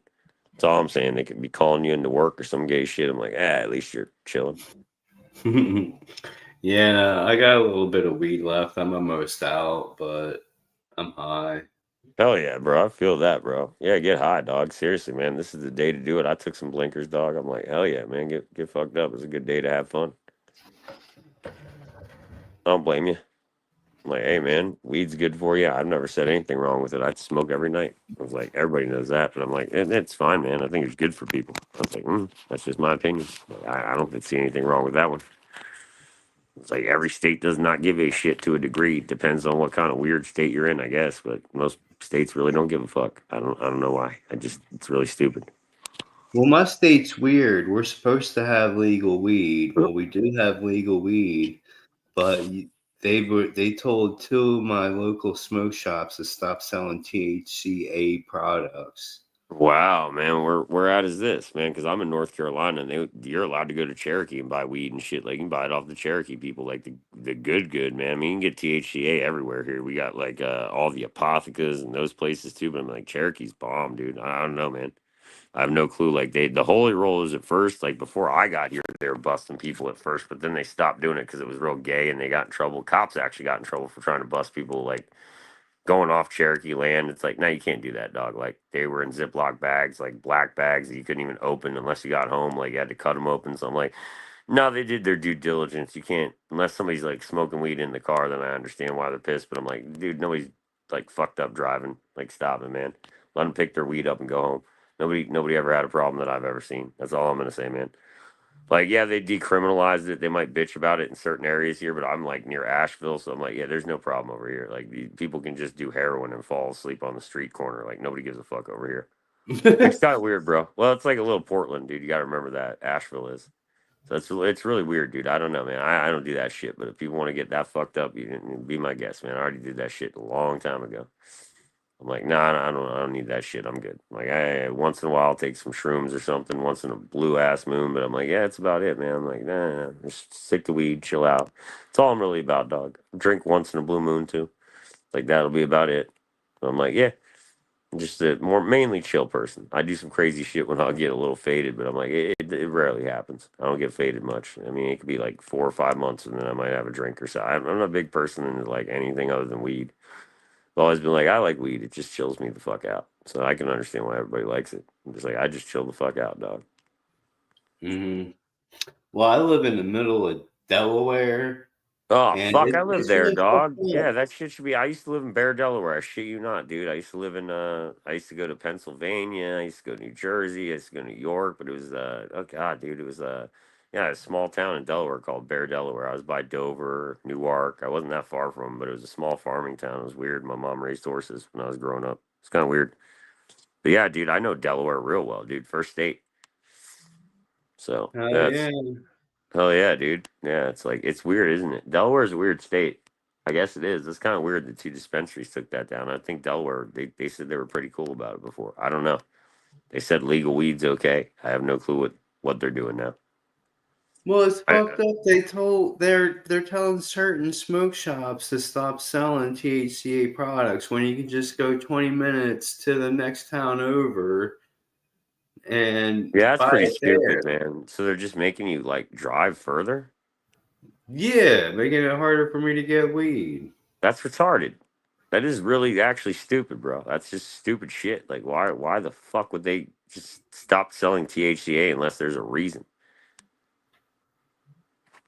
Like, give me a they haven't given you a reason. It seems like it's like, well, why did you stop selling it? I don't know. It went bad or something. I can believe that. Maybe it was like, was it a bad batch? What happened, dog? Like, did the wax go bad? Did something happen? Just then let it go. But goddamn, bro, it should be easy to get. Anything should be easy to get. It's retarded. I'm telling you, that's stupid, bro. If you have to drive a town over just to get herb, I'm like, why? Why can't you get it at your shops, bro? If they just said legal. Kind of makes no sense. It's like Tennessee, they want to just give people the gummies and the drinks, and I'm like, so you're taking away all the weed? People ain't gonna shop there much more. Stupid, man. I don't know what some state by state laws. You know how it goes, bro. It's weird. Some people we're a red state, but we also have a very democratic like governor. You know what I mean? So I'm like, it just really depends on who you got. It sucks nowadays. I don't know, man. I feel like that's kind of highway robbery. If it's like, you got to go buy your weed like 20 minutes away. I'm like, well, that's gay. Like, you can't just go down the street if you need it. Like, really? That's kind of stupid, man. And people are going to just go back to drug dealers again. I'm like, that's not going to help anybody. It's like, you don't need to go to a guy with a pit bull on meth just to get some good weed. Just saying, man. I've lived the life. I already know those lives. I mean, I wasn't a meth head, really. I've done all that. Was the only one I did like 6 times. With coke and heroin, oh, God, man. Like 12 years clean off heroin, and like I did fent, I did all that shit. I was like, shouldn't have ever done it. Like I was a shooter, bro. Cocaine, heroin. I was like, those are my 2 favorites. Coke and heroin. Like crack, coke, whatever you want to call it. I don't give a shit. Whatever cocaine can be made into, Nate loved that shit. Damn. Oh, dog, I got clean 10 years ago, but it took forever. Like, that was the worst one was the Coke, dog, because every time people would get me when I was drunk or something, like, it's a little baggy, and I just wound up buying an 8 ball and going on a bender. Terrible days. I'm like, no, nobody should have to. Like, I got sober off heroin or needles, but I was still like, I'll smoke crack or I'll get away with it. It'll be all right. I'll be sober for a little bit. I was like, it didn't work. I just got off the Coke. I was like, Coke's going to kill you, dog. Stop. Like, my doctor's like, are you going to have a heart attack, dude? You're doing like $900 worth a night. He's like, that is insanity. He's like, I don't even know what you do during the day. Once they told me my liver was starting to fail and other shit was turning bad, now my whole body changed around. Now I work out. It's way different. But I'm like, God, I was there. Got close. Got close to like organ failure and shit. They're like, if you keep doing this or shoving this many pills into your body and doing this much heroin and whatever, Oxycontin, Xanax, everything you're popping down your throat, all this other shit, they're like, you're eventually just going to die, man. Like, it's not going to matter if you don't overdose. Like, I've overdosed, but they're like, oh, it's not going to matter then. They're like, your organs are starting to get fatty. Like, your liver is getting fatty. I was like, oh, that's bad. Now it's fine. I'm like, Jesus Christ, bro. It's terrible. I was taking that many pills and my liver was basically like, I'm going to give up. It's like, I'm tapping out, motherfucker. So I was like, yeah, I get it. That's not funny always. So I get when it's like not funny. I'm like, weed, fine. But I'm like, I wouldn't say put it on the list. I mean, weed used to be up on a list with heroin and cocaine, dog. I'm like, stop saying it's a gateway drug. It gets people like happy, sleepy, hungry. Well, I've never seen anybody mad on weed. And if they are, there's something wrong there. Well, if they're pissed off on weed, I think they're smoking spice, dog, or some Delta 8 shit. Like, stop giving people faux weed. That's terrible too. I'm like, stop making it. It's terrible. Stop making like THCP and blah blah blah blah blah blah blah. I'm like, stop. Just give everybody the regular THC. Stop THCA. I don't care. They even say it What's at that? dispensaries. 100% THCA. It says it at dispensaries. Even in Cherokee, it'll be like 100% THCA. Like it's great for you. It's like, yeah, it works. It's fine. It's always Delta 9. I'm like, why are you fucking with all these other numbers? Delta 11, Delta 12. I'm like, God damn it. Delta 6? What the fuck is this? Like, some people should not do these things. Stupid. Why just go like Yeah. faux weed, man? Do real weed. Like, real weed was always better. It Mm. was. I've done faux weed before. I've had like a couple of booth carts when I first moved here, and I was like, this shit just gave me a headache. This is boring. Who the fuck wants to have a headache or just be like, man, I feel out of it, not in a good way. I don't like this shit. Like, my head's all fucking wobbly or whatever. It's like, it's not even fun. It's like, fuck this shit. Like, I just want weed. What the fuck is wrong with people? So I just start going to Cherokee again. I was like, no, at least their weed's 100% real. I don't have to ask them a question about it. I don't have to ask an answer. I was like, no, I get it, dude. It's just annoying. Like, taking it out of shops, I think that's stupid, bro. If you're in Delaware, I saw they voted on it. They were like, yes, in Delaware. So I'm like, if you voted on it, then let it go. Why is it not in shops everywhere then? Why are they taking it out of Yeah, smoke shops? man. Give me a goddamn reason.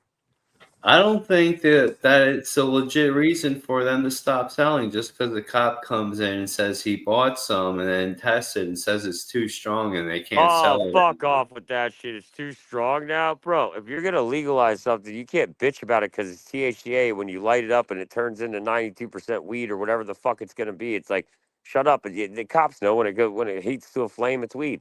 It's like, just calm down, bro. When it heats up, it's weed. It's like, you're just pissed off about Mm-hmm. it. That's being gay cops, bro. That's just really like trying to nail people for no reason. It's like trying to nail somebody over 2 joints or something you bought at a store. It's really gay. Like, I Mm-hmm. bought 2 cones. I'm gonna arrest somebody here. It's like, that's gay, dude. That's stupid. Like I said, you can travel 20 minutes down the road to another Yeah, but shop. you shouldn't have to. Why should you have to travel 20? Like you said, dog, there should be nailing weed shops like that. It's like, you made it legal.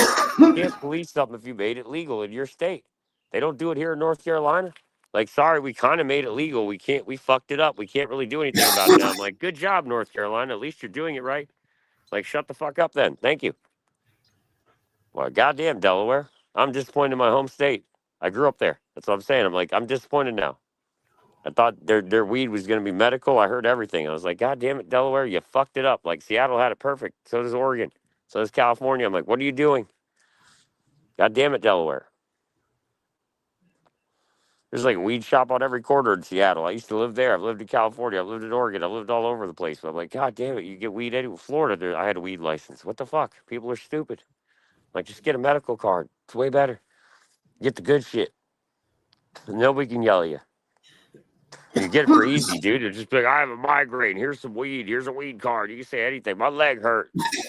Here's a weed card. I know people that got them for nothing. I actually have problems, but weed don't fuck me up like other people. I just like enjoy it. I'm like, my back pain's gone. Oh, everything's. I love my perps. Oh, this is great. Oh, black cherry soda. Oh, one of my favorites. I'm gonna get knocked out tonight. It's like it's one of the drugs you could actually do and not overdose. It's like actual marijuana. I was like, what's wrong with that? You can smoke copious amounts and not OD. You can smoke an ounce in a night. Nobody would care. They'd be like, you're not gonna die. You might get really high or plateau, but you're not gonna die. It's just the one drug where I'm like, what the fuck's the point? I just don't understand why we're bitching about weed and we put it up with cocaine and shit. Like, it's the gateway drug. I'm like, no, that'd be alcohol. You really want to call it a gateway drug? How many stupid things do people do on alcohol? I can name about 1,000 off the top of my head I've done. Jumped off roofs, taking LSD, things I would have never done if I hadn't drank some beer. It's always like I drink beer and then I'm like, I'm going to do something retarded after I did, or drink a hard liquor. I drink like a 1.75 liter and be like, I'm going to do something stupid today. That's really what the gateway drug is. I don't think people know that. I'm like, usually alcohol leads to cocaine, leads to whatever. It's like you wind up making bad decisions on fucking, So I got hooked on certain shit, just having a beer. Why, I'm having a beer. Let's go to the bathroom. Let's do some coke. All right. It's like, goddamn, bro, it's sad. So I was like, I don't want to be sad like that anymore. Got to quit that shit. I was like, you're just going to kill yourself. That's sad. Sad. Addicts just die. I'm like, I don't want to see people die on the streets. Get the help you need. Smoke weed. I was like, it's fine. Take mushrooms. Smoke weed. Take the little shit. I don't understand shit in life. Like, take shit that will not kill you. Make sure they're Cabenzis. Make sure they're Blue Meanies. Whatever the fuck you want them to be. I'm just like, make sure they're the Amazonian good ones. Make sure whatever the fuck you're taking is not a deadly fucking chemical. That's it. Wouldn't say take acid to everybody either. I was like, that worked for me. It's not going to work for everybody. That got me clean off of heroin. I was like, one time. I didn't say it worked every time, but I looked in the mirror and I was like, holy shit, I look like I'm an anorexic doll. I was like, I need help, man. I was like, holy shit, I look like I was in a concentration camp. Couldn't live with that look. I was like, oh God, bro, I'm not heroin chic look. I was like, I look like I'm dying look. I was like, no, this is terrible. So I don't know, man. Acid could be good, but I was like, I wouldn't take it if you're schizophrenic or anything. Some people take shit, and I'm like, why are you taking it, man? Well, I think all the acid and coke I did when I was a kid, and then periodically throughout the years, bam, like really fucked with my brain. Yeah, I did it a lot, bro. I mean, I was a battery head from 12 to like, oh God, bro. I don't even know. It never stopped. I'm on legit crazy pills, antipsychotics. Yeah, I am too, bro. I'm not antipsychotics. I'm on like gabapentin, Lexapro, and like fucking little bit of clonazepam now. They weaned it down, but I was like, I really don't care if I have that or not. But they tried to give me Suboxone. I was like, get me off that shit, dog. I got in that lawsuit. Like, you can't give me Suboxone. I was clean for years. Why you give me that? It was because I got a weed card in Florida. The guy's like, you put your level as a 6 on the pain chart. I was like, well, yeah, my spine, I've been hit a bunch by cars, but it doesn't bother me. And he's like, well, you gotta take Suboxone. I was like, no, I don't have to take it. And they made me take it. I was like, wait, I have to. He's like, yeah, you got a piss test every week for weed and this. I was like, man, this is really gay, dog.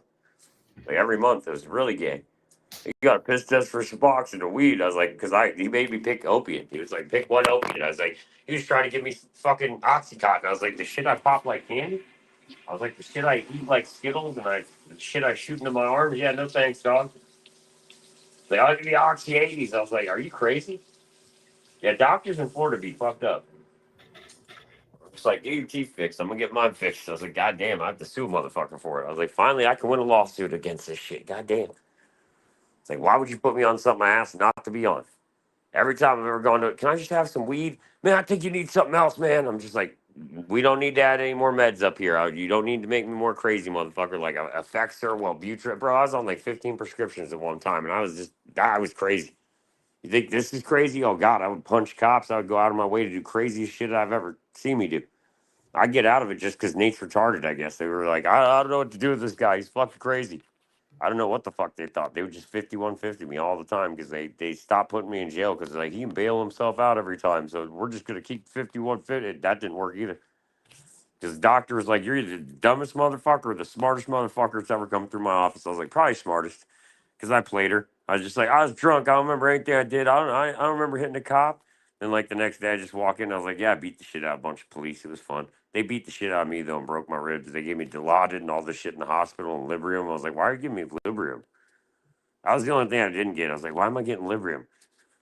I was real fucked up off that shit. I was like, wait, why am I getting? They were like, well, you drank alcohol, and I was like, I was a long time ago. Like that was like what, hours ago? Like 6 hours ago. I was like, that would be out of my. Why are you giving me Librium, dog? Like now I'm just getting higher. Like you gave me Dilaudid and Librium. I thought that was hysterical, bro. I jerked off all over their bed. They gave me some gay bed. I was like, no, I ain't gonna sleep in it. I jerked off, and they were like, you gonna clean that shit? I pissed on it. I jerked off on it. Like, you gonna clean that bed? I was like, no, not at all. You can pick my jizz up, dog. They were pissed. I was like, I hope you are pissed. Like you picked the wrong motherfucker to put in a fucking cell. I was like, sorry. I was like, not sorry. I was locked in a permanent cell in my room. Like they basically locked me in a fucking, one of those metal doors, like, but you could see out the window and shit, but nobody was like, could watch me. So I was just like, well, I'll just jerk off on this bitch. I was like, I'm on so many goddamn drugs. I don't know what I am on. It's like, fuck the cops. It's terrible. I was terrible. The cops like me now because I stopped using drugs. But God, back then they were like, this motherfucker's on the list. I was on a list, like a terrorist watch list. I blew up a cop car when I was 12. I did some of the dumbest shit you could do on drugs. Just drinking, doing drugs, hanging out with like 15, 18-year-old kids. I was like, probably shouldn't have been doing it. I was like, that was my fucking fault, dog. That was just stupid shit I did in my life. Like real dumb shit that I was like, yeah, I had to pay that cop car off till I was 17 when I got a job at 14 from Publix all the way up to like Subway. It was terrible. Like, yeah, where's 30% of your check going to police? Why? That guy got like a nice $40,000 cruiser, and that car, I knew the car that I blew up probably only cost like $12,000. They really fucking snapped. But that's how they railroad you. They're just like, do you have the money to pay us back? No? Well, then we'll put you in jail. That's what they really like doing it. They're like, do you got money? I'm like, no, I got money. They're like, well, then, just take it out of your check. I'm like, fuck. So that's not fun, dude. No, it's not fun being on a watch list because I drunk drove one night too on like a bunch of like Somas and shit. And I drank it like, I don't know, like 48 beers, and I was driving 120 with my Mustang GT. And I thought I just like nicked the car, man. It was like at night. I just thought I knocked a tire off a car by accident, like not even a tire, a fucking rim. And I put the rim back on the car because I know how to fix cars, like little like parts of them. Most of the cars I know how to fix, like little shit. So it was like carburetors, little things, man. Not like the whole car, but most of it I can fix. Most like oil changes, that shit's easy. But I mean, like, so I hit a car and I was like, yeah, I don't think anything's coming. Fucking, there's like 15 cops show up the next day and they're just like, hey, did you drive drunk last night, Sujan? And I was like, why? They're like, because there's a crushed in car over there. And I was like, fuck. That was the end of my reign of terror, bro. They put me in jail at like 17 or prison, big boy prison at like 17 and a half. I went to juvie a few times. But they're like, no, fuck this boy. He can go to prison. I called a kangaroo court. I laughed at the judge. I called her a cunt, bro. Oh yeah, don't fucking piss off cops. They were gonna give me like 2 years probation and something else, and that didn't happen. They're like, you can go to big boy prison for a year and a day. I was like, what's a year and a day mean? They were like, that's prison. I was like, fuck. I had to go at 17 to prison. I was like 5 months away from being 18. They were just like, he's this much of a menace to our goddamn neighborhoods that I used to throw beers at cop cars when I was a little kid, everything. They were just like beer bottles, everything. They were like, yeah, put this motherfucker away. They taught me a lesson though. I ain't going back to prison. I never did. That was the only time I went. I was like, I've been to jail since, but I like not a lot of times. I haven't gone to jail in like, oh God, like I don't even know, like 13, 14 years. But I'm like, it's been a minute, dog. But I'm like, I never said I didn't go to jail after that. But I'm like, nope, never been back to prison. I was like, I'll go to jail, but I won't go to prison. I'll go to jail for a night. But I'm like, I ain't spending no time in no prison. Hell no, dog. After what I seen in there, nothing happened to me like that. But I was like, I had to fight a lot of people. You have to check motherfuckers. You can't even talk. It's like, unless you're spoken to, there's a lot of rules in that fucking place. People don't know that. I was like, I was in Polk County. Well, it was mainly Polk County. It was sad. Polk, it's a prison in Florida. It sucks. Like, I wouldn't want to go there. It's basically like slave camp. It's like, I got a good job. I worked in the kitchen, so it wasn't that terrible. Like, so people would let me slide on shit because, like, once I got the kitchen job, I'd get people free food and shit and trade with people. I'd get drugs in there and shit once in a while. Not a lot of good shit, but I'd get weed or heroin once in a while. It wasn't like, always the worst, but it was like, sure, it came out of somebody's ass. I don't want to know. Like, did I have to roll the J? I'm not rolling it. Like, I don't know, bro. Like, I don't want to touch the baggie, but I will touch the drugs. Like, can we get the drugs out the baggie first? Who's going to do that one? 'Cause I sure as hell ain't touching it with my hands. I don't know where it came out of. I know the COs brought shit in too, dude. No, there's a couple of corrupt cops. There wasn't a ton of them, but there was like 2 COs that were bringing drugs to certain like people that were higher. Oh no, he froze. I mean, I even met the mafia in there, dog. They were like, you couldn't even work for us because I used to be a little fucking, I used to sell crack for like Crips. I used to be gang affiliated, but I never was like, I couldn't be beaten in. Like, dog, it's not gonna work. White boy, hell no. But I don't know, man. It was just crazy shit I did. I was like, bro, I shouldn't have done all this. I'm like, God, I have so many regrets now. I'm like, what an asshole thing to do. I was like, God damn it, I'm just kind of an asshole. Now I look back on things, I'm like, was. Like, change your life, man. Now I got good karma hitting me, but I'm like, all that bad karma hurts. Hurts like a motherfucker. Like, learn from life, man, and tell people, I'm like, don't do what I did, kids. It's like Eminem. He's like, I just found out my mom does more dope than I did. I was like, God damn, man. Like, I get it, dog, but just don't do drugs, anybody. I'm like, God damn it. If it's real hard shit, I would stay away. That's all I'm saying. It's not the same shit anymore either, dog. They like try to sell acid and it's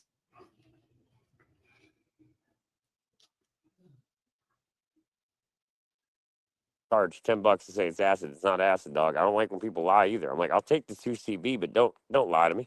Just tell me what the shit is. Like ketamine, anything. It's like just tell me what it is. Why you lying? It's like that's why I stopped doing drugs too. Drugs stop being drugs. It's like it's got meth in it. It's got this. I'm just like, God damn, can drugs just be drugs like they were? Like when I grew up, it was just like you got a white Mercedes. We knew what that meant. That was ecstasy. It's like you got a blue Mercedes. You got that. It's like we knew what we were doing. But everybody else fucked it up. So I was like, well, now drugs aren't really drugs. Now everything's faux drugs. And I'm like, like fake drugs or like drugs. Just they alter the chemical formula just a little.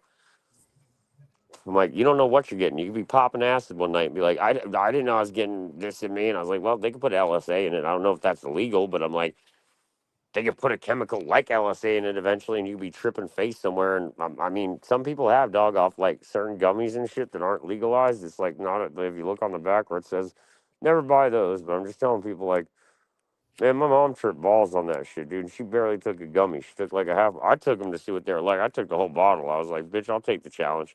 But I was like, let me see how bad these are. And I was like, oh, God, dude, I was tripping face. I was like, whatever the fuck is in this is probably very hallucinogenic to somebody else. I was like, no wonder why my mom was tripping balls and freaking the fuck out for like a day. I had to call the police because she was just throwing up. I was like, is she okay?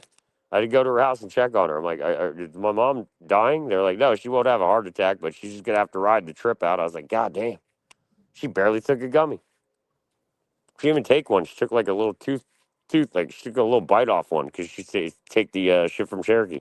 She would take like a 10 milligram indica gummy at night. She ate sativa, but she likes indica.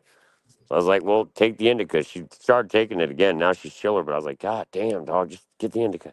It's like, why are you taking pills from some guy that he was just, she went to some weird weed store. He's like, buy this shit. And I was like, I don't know if I trust anybody. $16 for all that shit. I don't know about that. Like, I don't know. Whatever it said, it was like 8,000 milligrams on the bottom. Like, bro, nobody's selling weed like Death Star brownies like that cheap. That's why people need to look on the back. If it's like federally not legal, we federally we can push this through, but federally the drugs in here we don't know what they are. It's kind of like, well, then you might fuck your life up. Just telling people, I'm like, I wouldn't take faux drugs either. Like, if you can't get the real ones, don't take them, dog. What's the point of taking gas station ecstasy or some weird shit you're trying to do? It's like, I wouldn't do it. It just sounds weird and stupid. I had a bad time. Well, you probably will. That's all I'm going to say. Like, have you ever taken kratom? Oh, kratom or whatever you call it, kratom. Yeah, I've tried it, dude. It's not terrible. I mean, just like moderation. I heard. What is it? What's that shit that they do? Kava too, man. You can. Kava's giving me a good buzz, but you got to do it in moderation. It's kind of weird because they can I'll fuck take you up like too. 3 or 4 grams every other hour to keep the buzz going. Yeah, you could do that, man. Kratom's easy to get. All that shit, dude. All of it's good.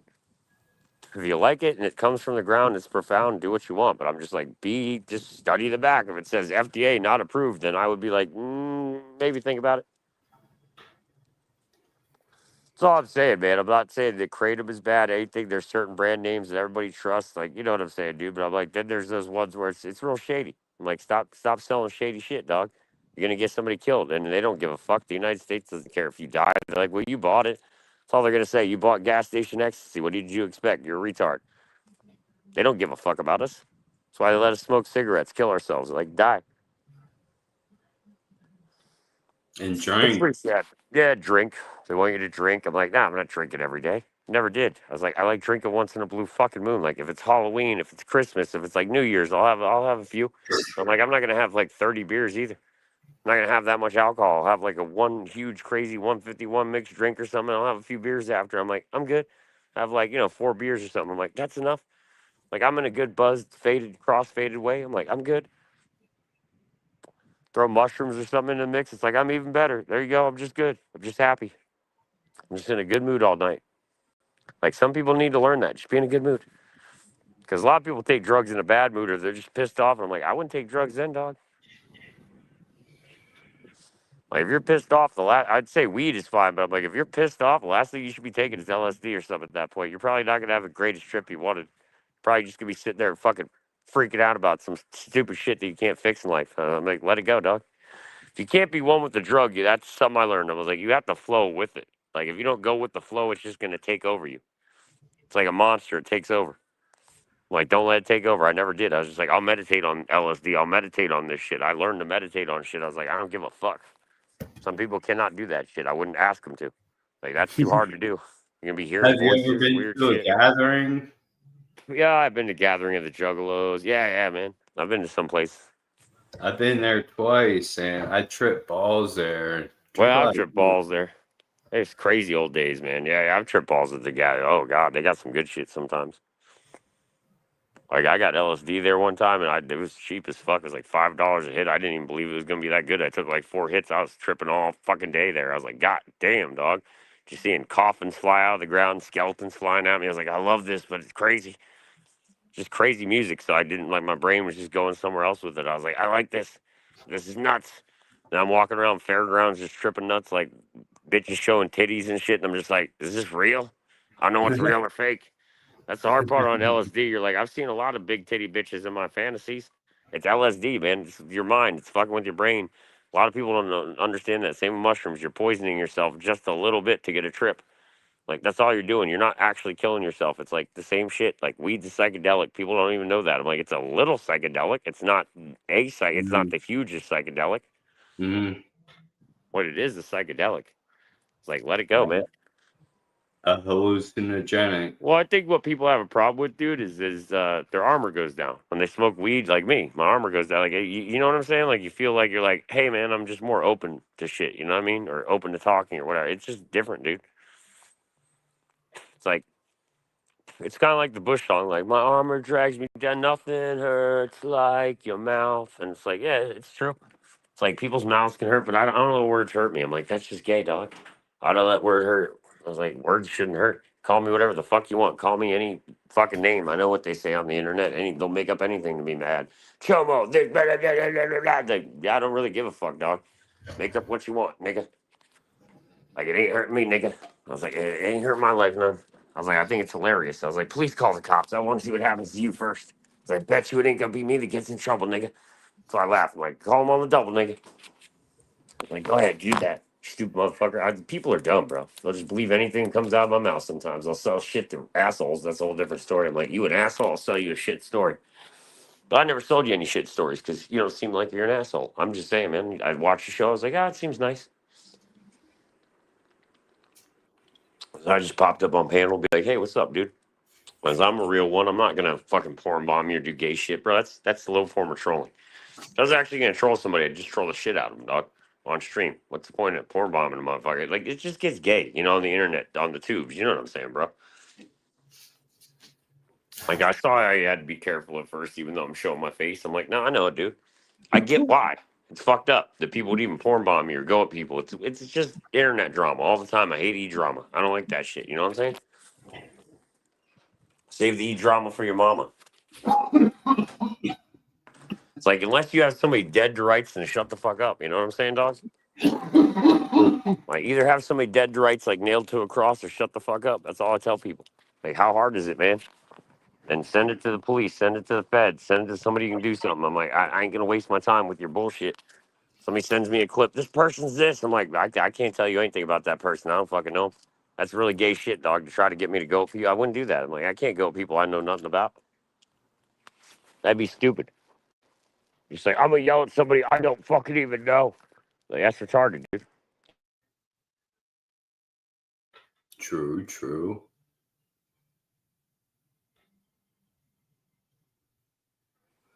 Like, they gave you a phone. Nobody believed me when it was going on. I was like, why do you think they want us to all have a cell phone now? And they're like, why, dude? You can only play Snake. It's all like you can just text each other. I was like, bro, they're gonna put all your information on it one day. We're all gonna use cameras on it. Like, it's not gonna happen. It did.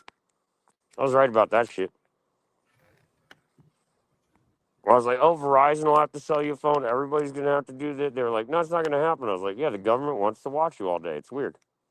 I want to watch what you do. I don't give a fuck. Watch. My life's pretty goddamn boring, government. You watch it all goddamn day.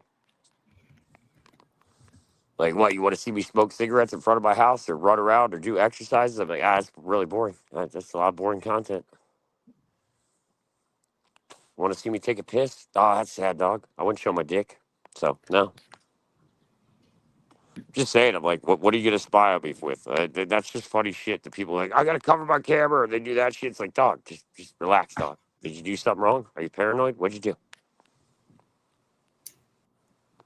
Because you can tell if somebody's paranoid if you get them somewhere and they start freaking out and spazzing out. It's like, why are you spazzing out about shit, dog?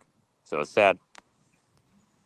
Because my last channel got struck down by pedophiles, and I was like, well, I caught an sex trafficking ring, and I was like, well, that's just terrible. I exposed them all. I was like, I'm sorry. Thought you were good people. I thought some of them were good people. I was like, I guess not. Apparently, they had a 17-year-old girl stripped naked in a VC, and I was like, that's good? Oh, that's terrible. So that's how my channel went down, the first one. I have other channels. I was just like, God damn it, really? I was like, you're that mad about it? Oh, that means you're pedophiles. So you took it down? I was trying to be nice to Walnut, bitch. That didn't happen. Walnut Witch. I was like, you didn't do anything on this one. You were the one actually antagonizing those people. You were the good person. You were the protagonist of the story. So I were like, buy shit from her, and then it's like she struck my channel. I'm like, really? Are you with these people? It's kind of gross. Like, don't have little girls in VCs, or people wouldn't talk about thee. It's like, shut the fuck up, Chuckle fucks. I hate Chuck. You know, Vampire Lord Chuck? Yeah, it was for him. Gay faggots. Spurgtopia, Chuckle fucks, and oh, I'm sorry, a server that's called Vampire Lord Nathan. No, I call myself Vampire Lord Nathan Vampire Hunter. That was the funniest part. I was like, I'm hunting Chuck. That was the funniest part. I was like, I hunt Chuck. Like, get the fuck off the stream, faggot. So I come up, Cat Killer, better you than me. Cat Killer, fuck Chuck's hypocrisy. I was like, I'd fuck with that guy all day. That's somebody I will fuck with. And I hate his chuckle fuck gag because they'll sit around and be like, we hate Nate because Nate's cool. I was like, yeah, you could be as cool as me if you tried, bitch. It's like, I played in bands. I've hung out with cool people. I've hung out with famous people. I know motherfucking famous people. People send me books. They write me shit. I'm like, they write letters to me. I'm like, please, nigga, show me what you got. I have a $25,000 guitar. That's just one of them. Like, nigga, show me what you got. Let's go. I always show my shit, and they don't show nothing. I'm like, well, then you're a poor ass bitch. Stop talking shit. Shut the fuck up, bitch. Got a $10,000 guitar in the other room. I'm like, what do you got, dog? Come on, man. I got more than that. I got like 15 guitars. I'm like, we can go all day. People hate that shit. I'm like, oh, you don't like me buying shit in front of you, like $400 worth of toys in Target? I can do it. I can do it. I just do shit like that to people. It bothers the shit out of them. I'm like, oh, you don't have money? That sucks. Why, you have to live off government subsidies? That sucks. Or you're an SSI recipient? That sucks. So people just said about me one day, I was like, they're just like, all right, do you get SSI? Sure. Sure, yeah, I get SSI. Sure, I got 4 businesses. I get SSI. I'm a shareholder. Sure, 20% business owner. Yeah, I get the checks I get are from SSI, you retards. That's hilarious. I was like, you mean I own 2 tattoo? Like, I'm a part owner in 2 tattoo shops. And goddamn, I have to have business meetings. People are stupid. Like, oh, you mean I run a convenience store with somebody else, and you mean I run this? I was like, who cares? Shut the fuck up. I have a rock and roll bar and grill in Seattle I invested in. Shut the fuck up. Shut the fuck up. Show me your portfolio of investments. I have a bunch. That's what I hate about people on the internet. They want to talk shit until it's like, I look small. And I'm like, well, you are small. That's the point. Crush it like a bug. I make people go away if they're that bad. Like, get off the fucking internet and do something, bitch. Because I'm that nigga. I'll be like, I'll meet you wherever, dog. Everybody even said they're like, no, you will meet people up, Nate. You will run outside and be right there ready to fight. I'm like, yeah, I'm that one. Like, don't play a game. come on my lawn, see if that head don't get gone. Like, I got guns. I was told never to show a gun unless I'm going to use it. That's what I was taught on the farm. They were like, dude, unless you're going to use that gun, don't pull it out. I'm like, why would I? No need to pull out guns. And I'm like, Or it's like, it's illegal for you to, oh, God, you're crazy. I'm like, no, I'm ADA certified. There's a difference. What people don't seem to get is you have to be a felon to not get a gun. I was like, my felonies have all been removed. I was like, I'm sorry. The only way you could look those up is if you were in an FBI database and you really wanted to get me on some gay shit, but you couldn't even do that. Cases are closed. I murdered 2 people. That happened. Oh, well, they were worse people than I was. It keeps me up at night. It's not funny. It's legal homicide, but it's not funny. A guy shooting up in my car, he killed like 3 other people. I was like, well, I guess they were like, I called the cops. They were like, every time they were just like, oh, it'll be like 15 minutes or 5. We can't get there. You going to fire off or do you have something to fire? And I would always have an illegal gun charge. I was like, God damn it, I have a Glock. I don't want to, motherfucker. But it's always like you got to plead no contest. You got to go up there with your lawyer. Then the lawyer's up there writing your whole page for you. Like, well, he had no choice but to defend himself. And it's gay shit, dog. I don't think anybody should have to get into what I ever did. I was like, don't do that, man. Don't get into violence. Don't get into that shit. Like, get out of it like I did. I used to sell drugs, dog. Big drugs, like big time drug dealer. Like at 19, from 16 to 19, I was in prison. I still had 2 niggas selling for me. Like I had 2 solid partners in the business that I was paying them the same wage because they probably would have ratted me out. So I was like, everybody got paid. But I was just like, look, man, run this shit while I'm in here. And they did that shit. But then when I got out and I was running shit again, everything got worse and worse and worse. And it's just like Nate was a big little fish in a small pond when you think about it. It's like Scarface, dude, the movie. It's like, did you not learn anything from that shit? He gets shot to death at the end. It don't matter how many bullets the guy could take. He's dead. It's like they blow his ass away. There's always going to be a bigger boss than you. I just wouldn't rat my guy out. The FBI had me for 5 hours and I wouldn't say shit. It's like I got off a truck. What are you going to do? They tried to use that gay Reed technique with me. I'm like, that's not going to work, dog. Give me a lawyer. I just kept saying it. Give me the lawyer. You're facing 48 years. Give me a lawyer. Give me a lawyer. They wouldn't do it. So I was like, well, that's your problem, dog. You can punch me all day. I'm not going to tell you where the fuck it's at. The person would do way worse to me than you know me. I'm not putting anybody in a goddamn, not running and like putting myself in a goddamn aiding and abetting situation where I got to put my whole family somewhere else and do like change my name. I'm like, nigga, fuck that shit. Nigga, I got off a truck. How about that? So all I had to tell cops all day. I just sat there all day, just be like, I got it off a truck, dog. I don't know, it's a pound and lots of kilos of coke, dog. I get it. I found it on a truck. Heroin, yeah, I got it all. Oh, what do you have? God damn it, mescaline? Well, yeah, I got that too. And I fell off the truck too. They were just throwing drugs in my face all day, and I was like, well, I like these. This is just a good testimony to dare how you failed us. I thought it was hilarious. So, and I have the OG White Zombie shirts, like the 666 motherfucker on the back and shit. I went to all the shows, bro. My mom took me. That was one of the best things she ever did. Probably the only thing my mom ever did was get me the real deal concerts. Pantera, the real Pantera, like everybody. I've seen like almost every band at least reunite. I've seen the Ramones last tour. I've seen everything at least at one point in my life. Sublime. I was like, God damn it, the only band I missed was Nirvana. Because in '93, I was like, I'll just, fuck, man. I had Alice in Chains tickets, and I was like, I'll go see Alice in Chains again, you know, I'll catch Nirvana on the flip side. And I know Kurt was going to die, so I was like, well, that sucks. I would have rather seen Nirvana then, but I was like, oh, well. I was just one show I missed because I was like, could have seen him, but I was like in Philadelphia, but I was like, I'll just go see this band. We'll go see Alice in Chains again because the first ever concert I got taken to, I was like 6, and my mom took me to Monsters of Rock with like Anthrax and all these people that I already knew.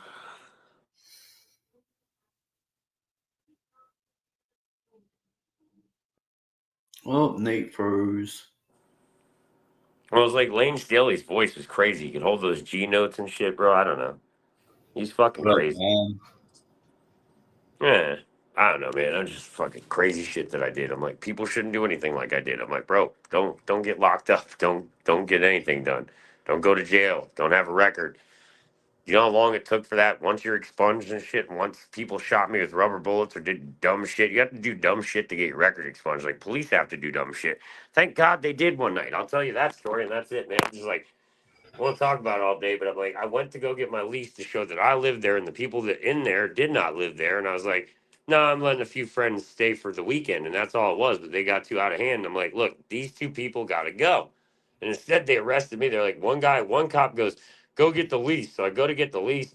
Some cop just comes in my house, like, not, I don't know if it's a partner or whoever. He's like, drop the weapon. And I was grabbing a lease, and he shot me twice with rubber bullets in my legs. And I was like, they're like, well, you can either sue the police station for like $5,000. You can get record. So I said, what was the second one? Like your record expunged. I was like, yeah, I want that one so I can live in nice houses again. Like every other place I lived in was kind of the ghetto. Like it was a nice house, but it was still ghetto. It's like, God damn, bro, can I just get out of the ghetto? Like, fuck. So I did. I got out, bro, but I'm just telling people I wouldn't go back to it. Anybody's like, Nate, would you go back to that life? I'd be like, God, no. Why would you want to live like that? I said there's a difference between having fun on Halloween or doing some drugs, kratom, fucking smoking some weed. But I'm like, I was doing everything too much at once. Like I was doing ecstasy, LSD, fucking. I was literally trolling, tripping and rolling. Then I was like, I'd shoot up heroin still and be smoking crack. I'm like, that's insanity. And drinking alcohol and popping other pills with it half the time. I'd just be like, here's another Percocet, I'll pop it. Here's this, a Percodan 30, I'll pop it. Just crazy shit I was doing that I didn't even think about. Like, dog, you already shot heroin. What are you doing? Not even thinking to myself. I'm just like, just add more onto it. It's terrible ideas, man. I'm just telling you, it doesn't really start with weed. I hate that one. It's like, it's just all weed's the gateway drug. I'm like, man, I smoked weed at 12. Nothing ever happened to me. I can tell you, like, I get it. Wait, everybody can wait till they're like 24 and their brains developed. If you really want to get into the gay shit about it, I don't really care. But did it fuck me up? No. But I'll tell you what did fuck me up, being a battery head on acid and shit. That shit, like, as a little kid, like cartoons popping out of the TV and shit. I'm like, I didn't understand what was going on at first. Like, bro, I didn't get it. I was like, what the hell am I seeing? Like, what the fuck is going on all the time? Like, what is my brain like alive? Did I hack a mainframe or something? Like, what happened here? It's weird. Yeah, I feel you there. I was doing hard drugs, taking a lot of acid. Yeah, bro, I feel you. Going through puberty and shit, you know? Bro, me too. Yeah, it's fucking hard when you're a kid and you're like tripping fucking face, dude. Because I was hanging out with older kids, like this dude Jeremy Burns had a brother Joey got locked up because he was crazy and tried to kill bitches and shit with bombs. It's fucked up shit. He's a fucked up person. But I know I didn't really hang out with him. His brother Jeremy was a Grateful Dead head though, and he would give me the acid, and I was like, bro, he's almost 18 selling me acid, dog. He was 17, giving me LSD. I was like 12. I hung out with all these older kids that should have known better. When I look back on it, I'm like, wait, it wasn't my fault. First person that shot me up with heroin was my friend Eddie. He was 36 when I was like 16, dog. I'm like, Jesus, he went to school with like Steve-O and shit. I was like, God damn it. It's like everybody I meet is like fucking 10, 15 years older than me half the time. Pretty sad stories, dog. I'm like, you don't want them. Nobody wants sad stories. It's just sad. Like, the truth is, though, I did lose my virginity at 16 to a fucking stripper the first time I ever did coke, too. She was like, do you have drugs? And I just pulled out a bag full of LSD, like some acid, a big bag of shrooms and weed. And then she was like, ha, ha, ha. She was like, no, I meant real drugs. I didn't know what the hell she was talking about. She's like, pulled out this white powder. I knew what coke was, but she's like, hold your nose. And just like, got me. Got me right then and there. That bitch nailed me down. I was like, God damn it, I love cocaine now. That was what I was like trying to go find coke everywhere. It's terrible. Then I got into heroin, like coke and then heroin real fast. Cause then I'd start doing heroins, like smoking it on the weekend off tinfoil or just like snorting some and getting fucked up. And I'd be like, man, this feels like 10 Percocets. This is some good shit. I'm just falling over and shit. I'm like, it's great. And it just got worse and worse. And I'm like, oh, dude, you gotta get out of this. And then I started shooting it and I was like, oh no. Because high never lasts long enough, you know what I'm saying, dog? Some highs, it's just like you want to get higher, and it's like it's a bad idea. I dabbled. I sniffed some bags before, but I never shot up. But sniffing still, dog, it's hard to core, dude. It goes right through that drip hits you right in the back of your throat, dog. And I love it so much. I know, right? It's one of those that's like, God damn, I miss it, but I can't do it. You know, like that good drip where just your whole throat goes numb and shit. I'm like, God damn it. Oh, I miss it, dude. Yeah, I miss those days, dude. It's not the same anymore. Like I said, drugs change too. It's hard when it's all like, it's just fentanyl or it's just cooked with meth. It's like, God damn it. Can you just make crack right or make a goddamn drug right anymore? It's like, I don't even know. I don't care. I stopped caring after a while. I was like, dog, I got out of it. I don't even care now. Like people would try to be like, you want to be on more Fetty? I was like, dude, I had fentanyl lollipops when I was growing up. I was like, what did you get, bitch? Like, I remember those at 23. What did you get? I stopped at 28. I was like, I used to get the fentanyl. That was the first time I tried fentanyl. I was like 80 milligram micro. I was like, sounds like LSD. I was like, what the fuck are these things? And I'm sitting there sucking on one, and I'm like, this is like heroin, dog. What the fuck? And I was just like starting to slouch down. I was like, I fell asleep with that whole thing in my mouth. They tasted like sour apple. I was like, why would they make them taste so good? That was the other part of it. I was like, you're making them taste delicious? Fucking vicious, dog. It's a vicious cycle, bro. It's like I broke my hand, and that's how I got hooked to heroin. They gave me oxys. Like, here's Oxy 80s. I'm like in 120s. And I was like, for breaking a hand? Doctors are fucked up, dog. It's the companies that push shit on people, and then the doctors have to push that shit on you so they get the kickbacks, dude. Doctors want kickbacks from their medications, not you. I try to tell people use shit from the ground, like weed, whatever, to fix your shit most of the time. Like, if you are a little insane like me, you might need, a little bit of medication, but I'm like, you don't need to be on like 30 fucking meds, dog. People just want to over medicate people, and I'm like, that's not going to help anybody either. Yeah, Like, how heavily insane are like medicated sometimes too. it's okay if they're that insane where they're like smearing shit on walls. Maybe they do need to be on some Seroquel or something all day. I don't fucking know, but I'm like, look, man. Other than those type of people, most people are pretty fucking normal if you don't fuck their head up with drugs or other lies or whatever. But a lot of people lied to me about shit. I was like, if you didn't lie, I probably wouldn't have done it. Parents are like, if you smoke weed once, you go insane. I'm like, that never happened. It's like, God damn it, I already smoked weed. Now you're lying to me. Like, see that shit? Well, then it was like, well, I'll just do mushrooms. I'll do acid. I'll do whatever I can find because they're lying to me about shit. They already lied about weed. What else are they lying about? So I wanted to try shit. I was like, my parents lied to me too much. Like, don't lie to people, dog. I'd rather just tell people the truth. Like, if you use weed, please just do it in the house. I don't know what to tell you, man. I don't want you to do it, but God damn it, if you do it, I'd rather have you do it at home or you get a drink at home. I can't stop you from stealing alcohol or I can't stop you from doing certain things, but God damn it, I'm going to watch you if you do it. It's like, that's the point I'm at. I'm like, you're not going to do no fent weed. You can smoke my weed then. God damn it, I hate you. If I had a son, I'd be like, God damn it, you're pissing me off. Stop doing this. Stop making me give you drugs because you can't find drugs. I'd be like, God damn it, or get the right ones. Like, smoke weed. I'll let you do that. That's it. Like, God damn it. Be better than me. Be smarter. It was like, dude, why do you think punks talk about rise above? You got to rise above. We are tired of your abuse. It's like, you can try to stop us. It's no use. It's like, rise above. You got to rise above. It's talking about being smarter, dude. It's like, we're supposed to be lawyers. We're supposed to be fucking up the system from the inside. We're not doing that. No anarchists or senators or anything, dude. It's not happening.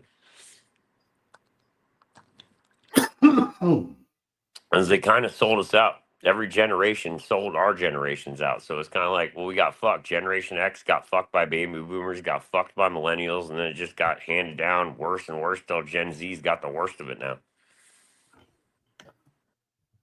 Like, I'm still a millennial. I get it, dude. I was born in like 85. I'm still, even though I'm 40, I'm a millennial. I'm like, it sucks. Like, they used to call us Generation X. Like, even when you're in 85, then they changed the goddamn gay rules to it. I was like, now we got gay rules and now we're millennials. I'm like, that's fucking kind of faggoty. All I did was hang out with Gen X people. So I was like, that doesn't make any sense. I was like, we were Generation X. Sorry, man. We were still part of it. The whole Kurt Cobain, Mother Love Bone. We were all around for that shit. I was like, dog, I'm sorry, man. Like, you can't say we weren't part of it. So I don't know what the fuck they want to say, but I'm like, it's just stupid. They used to call us Generation X. They called me that all the time in school. They'd be like, you're Generation X. And then all of a sudden we're just like, you're millennials. And we're like, well, how does that work? I just didn't get that. That was after I got out of school. People were like, they're millennials now. I'm like, well, who made this gay law? Anybody can say anything, dude. It's kind of just dumb. It's like, well, we'll call them millennials. Anybody that's like under 45, we'll just call them a millennial. It's like, what does that mean? We survived the millennium? Like, so did everybody else, you dumb shit. Like, I don't get the term millennial. I was like, we survived the 2000s. Everybody survived the 2000s. Like, what are we supposed to call everybody's a millennial?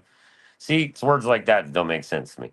Like, I know why you're using it because we survived the 2000 gay 1999 where everybody thought all the computers were going to crash and shit. I'm like, you're retarded.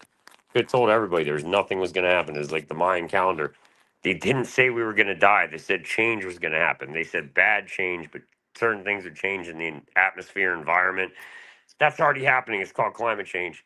I mean, think people just predict shit because they want to predict shit. It's like the Bible. It's the fifth fictional book of all time. If you like it, fine. But I mean, I need a book to read to be like, don't murder, rape, and kill. I'm like, well, yeah, you shouldn't do that shit. Yeah. Actually, millennials can also be referred to as Generation Y. Yeah, it's weird. I'm like, why are we a Generation Y now? Because what, Gen X and then Gen Z, it gets gay, dude. I'm like, so why you keep changing around? Just say we were Generation X. You said it when I was in school. They said it all the time. You guys Generation X, you're Generation. I'm like, so if we're Generation X, why the fuck did we become millennial? I'm like, you just changed terms. It's just like senators and governor. Let's change it. Okay, we're Democrats for KKK. Let's go to the Republican side. They'll forget all our misdeeds. It's like, no, we're not gonna forget everything, dog. Jesus Christ. That's what all they want people to do. Forget history. Don't read books that are fact checked. Go to Google because that's search engine, and people should know what a search engine means. Sad that people can't even think about it. It's like it's a search engine, dog. It's going to give you a half truth. It's going to give you whatever essays are out there. It's going to look through everything and just give you a result. I'm like, depending on how you worded the question, it's not going to give you an exact answer. You have to read a book for that type of shit, like a statistics book, or like you want to read about serial killers, read a book. It's like read a motherfucking book. I have millions of them. So many goddamn books. I'm like, not just comic books either. Like I like those too, but the gory comics, the good ones. Like the good gory DC comics, like Marvel Zombies or Deadpool or just something good. Punisher, like Warzone. The good old Frank Miller era is my favorite. But I'm just like, I have a lot of those. But I'm just like, I don't know, man. It's just one of those things. Like we change shit all the time. Look at the woke shit going on. You can't say this. You can't say that on TV. It's just like, bro, fuck everything. If everything's gonna go this bad and every side is gonna go to an extremism, I don't want to be a part of it. That's how I can't be left or right because I'm like, okay, well, Democrats gave virtue signal and then Republicans dog whistle, and I'm like, bro, it goes both ways. I'm like, it doesn't work, dog. We're never gonna get anything fixed because we were never supposed to have a two-party system anyway. That was not what America's about. Nobody reads our Constitution. Nobody knows our amendments. It's pretty fucking sad. Like, I know the Second Amendment. I was like, well, the First Amendment's freedom of speech, so shut the fuck up. How about that one? It's like George Carlin had freedom. We all did. Now comedians are getting canceled. Everybody's getting canceled. It's like, oh, just cancel them if they say something offensive. It's like, shut the fuck up, dog. It's like, if you can't take a joke, don't be on the internet. Don't do anything. Just go cry about it all day. Go cut your wrist. Be an emo fag. Nobody wants to talk to you. Stupid shit like that. So you yell about a comedian.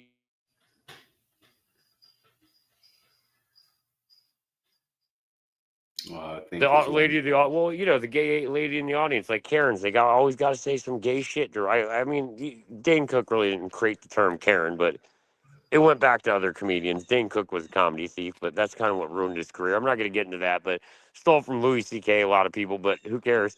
I'm not getting into all that shit. All I'm going to say is, like, if you're going to get offended by a TV show or some shit somebody made on Netflix because it just makes them happy and they have fun doing it, I'm like, you're a fucking asshole. Just let it go. You don't have to watch it. Somebody's making you watch funny shit. If you don't like funny shit, don't watch funny shit. It just doesn't make any sense to me. Let's cancel a show because they made fun of Christianity or they made fun of this. I'm like, hasn't the Catholic Church done enough? Like Bill Burr said, he's like, you're trying to go at my show for making fun of Christianity? He's like, seriously? F is for family? He's like, really? He's like, fuck you. He's like, well, has the Catholic Church done enough? He's like, go fuck yourselves. He's like, they're moving them around like those SeaWorld trainers. He's like, every time somebody dies, they just move around. It's hilarious. He was right. They moved those priests around like nothing. They let them priests get away with molesting kids, and they were like, we're just going to move them around. We just put them in different churches. Nobody will notice. I'm like, we all noticed. And that was Catholics. We were. It was just a joke Bill Burr made. But it's like, dude, you can't take everything into reality. Otherwise, if you take shit too seriously, you're going to die. Like inside, you're going to kill yourself inside. I'm like, don't do that, man. Be happy. Life is too short. People don't realize that. Like, I could get hit by a bus tomorrow. Who the fuck cares? I've lived so many good lifetimes at this point. I've been a film director. I've been a musician for a minute. I've done this, that, everything I ever wanted to do in my life. And I'm like, if you haven't done that, you haven't lived yet. I didn't say everything I did right was living, but I'm just saying, if you haven't, like, really ever lived, it's like, then I can understand why it hurts. Or if you never had to struggle, I can understand why some people don't understand it. Like, I know white people that never had to struggle, and I'm like, well, that's different. I had to struggle before I had money. I didn't think I was going to get handed any money.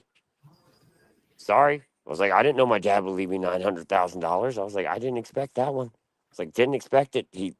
My mom divorced him. We never talked to him. I just figured, like, that was over. So I didn't think I would ever get shit from that guy. So apparently he never did a will. So they're like, well, it goes to you now. I was like, I didn't want it. So I just gave most of the money out, pimped my band out, did whatever I had to, and made a lot of money off it. And I was like, goodbye. Gave a lot of money away that wasn't mine. It's like, give that 900,000 away. It ain't yours. I'm like, any money you make off yourself, make that. I already had like $300,000 by the time my dad came along and was like, hey, can I have some of that record money? I was like, no. Now you want me to be? He heard some gay cover we did of the Sonics the Witch on the radio, and he's like, well, I really like you now, Nate. I was like, fuck you. That was the last phone call I ever had with my dad. I was like, fuck you. He's like, can I have money now? I was like, go fuck yourself. I was like, you didn't give me shit growing up. I was like, the guy who raped me, the guy who beat me. I was like, what a good guy. I was like, you're such a good dad, Dad. It's like, go fuck yourself. So I was like, no, I don't give a fuck. That's just, you get lucky in life sometimes because you did the right things. Maybe I just did the right thing and somebody's like, you know what? He deserves some goddamn money for all his pain. I don't know. I can't tell you how it works. There's no God, though. If there was, it would be an omnipotent being. Like, people are praying up there to, like, some guy, like, Lord, Savior. I'd be like, dude, it's probably not a Lord or a Savior. It's probably something, an omnipotent person. It wouldn't be a man or a woman. It's like, if it's God, it wouldn't have a name. If you're trying to put too many names on things, why don't we go back to Egyptian religions then? That was way before the Bible. I like how people cherry pick everything. I'm just like, life is not to be cherry picked. Just live it. Have fun with it. It's too short. I killed 2 people legally. I'm telling this on camera. I don't give a fuck. Everybody knows this. I'm like, about me. I'm like, it's sad. It's been 10 years. It's been long enough. It's been way over 10 years. Like, don't go to bed with, like, the things that I go to sleep with is all I'm telling people. I'm like, it's not worth it, man. Like, it's not worth, like, getting shot. I've been shot in front of liquor stores and shit. There's a gunshot wound.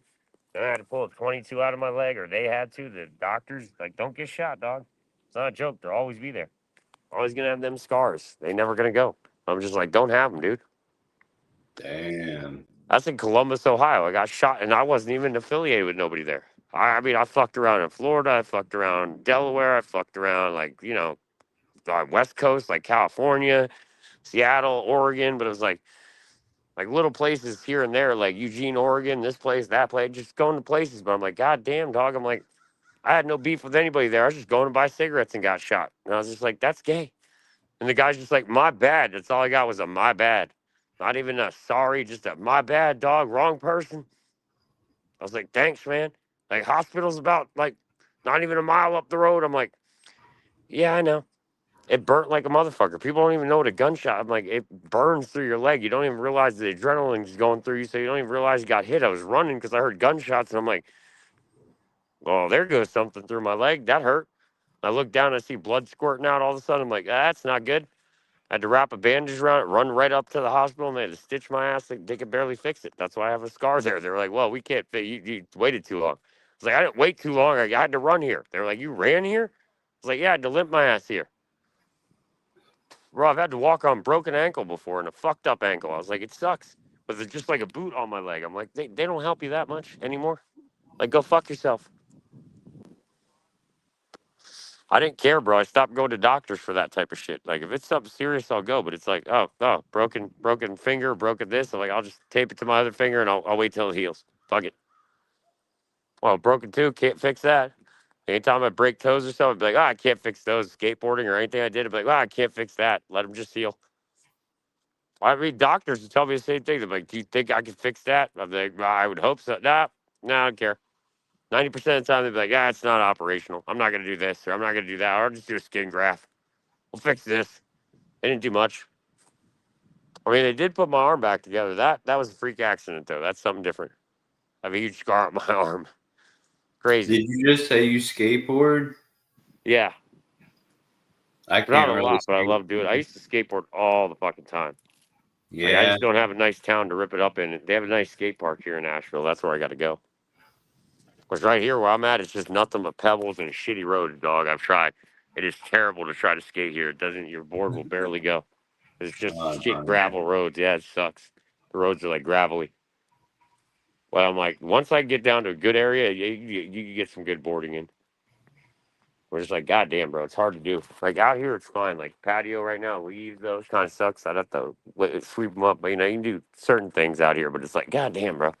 Has to be, the nice flat skate ground, Shit where you can do, like, all these kick flips. I've done them outside here, but I was like, it's boring to just sit outside. I was like, I don't have any ramps or anything to go off of. I want to make it fun.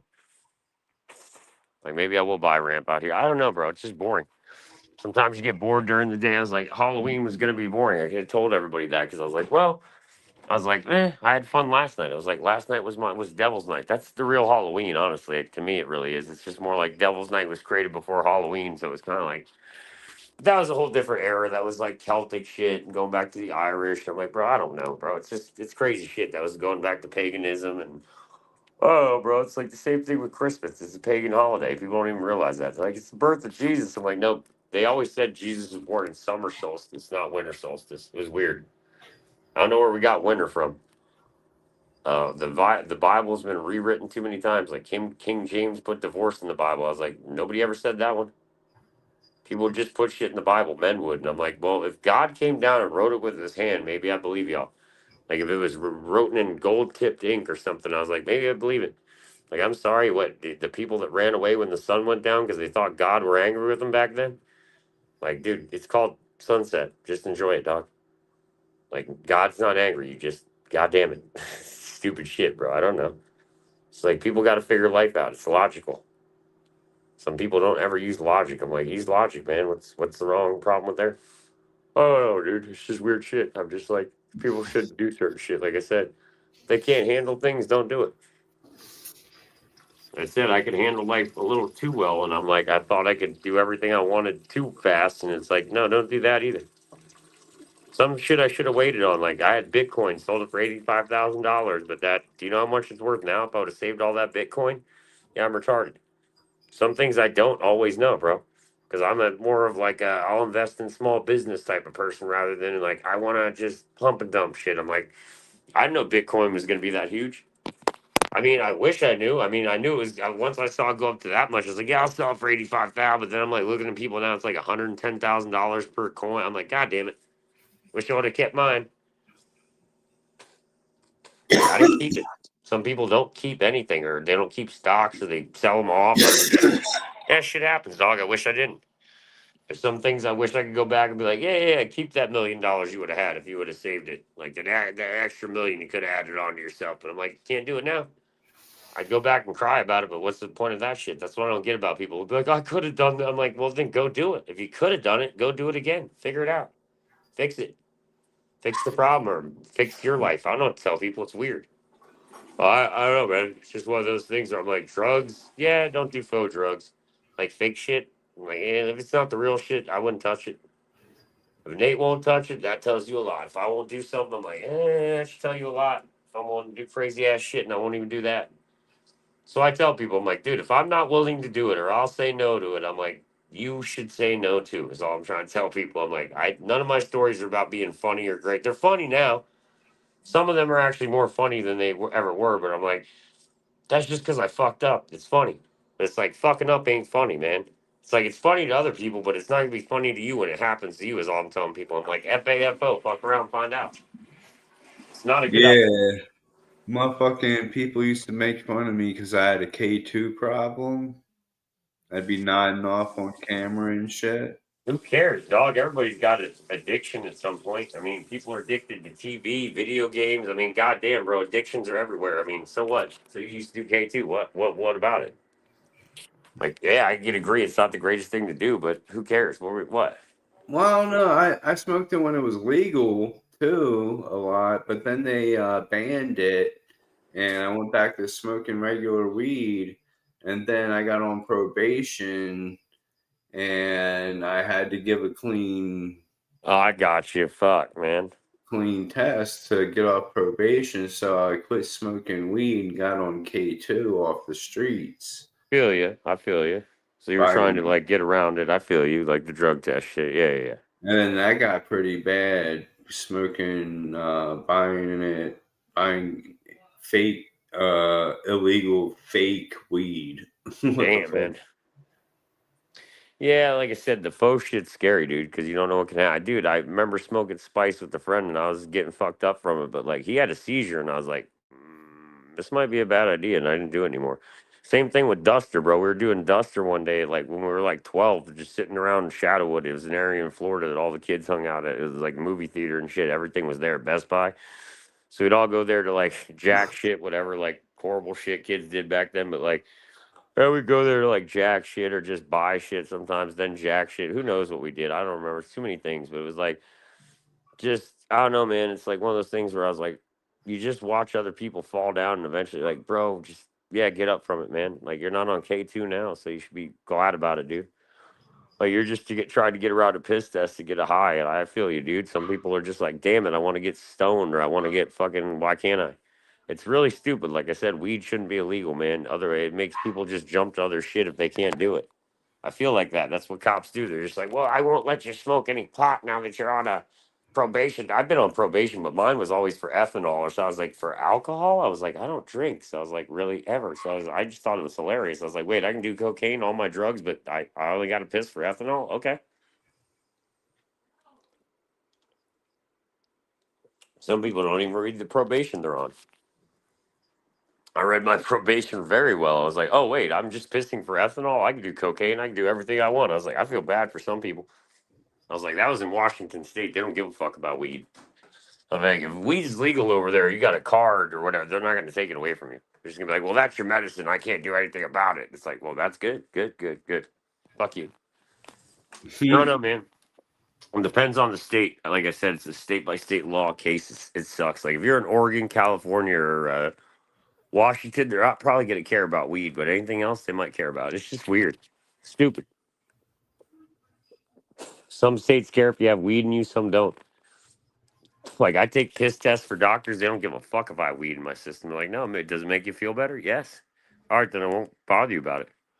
That's all I've ever heard. I've never had one doctor be like, oh my God, you smoke marijuana. I can't help you. Never. Just like, you have to do a piss test at least. I was like, I don't care. Like, what, marijuana will be in it? My Lexapro, my Gabapen, that's it, really? I was like, oh, Klonopin, I forgot about that. I was like, that's it, the little bit of Klonopin I take now? Oh, like, I'll be in there? That's it? Okay. Like, that's fine with me, dude. Like, I'm at that point where I'm just like, drugs were fun to do for a while, but they're not my thing anymore.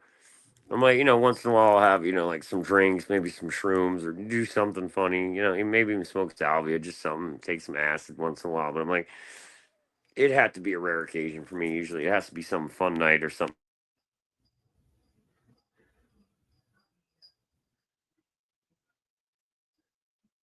It's not a habit anymore, if you know what I mean. It's more just like, yeah, I smoke weed tonight, and then if I decide to do something eventually and months later, maybe I will.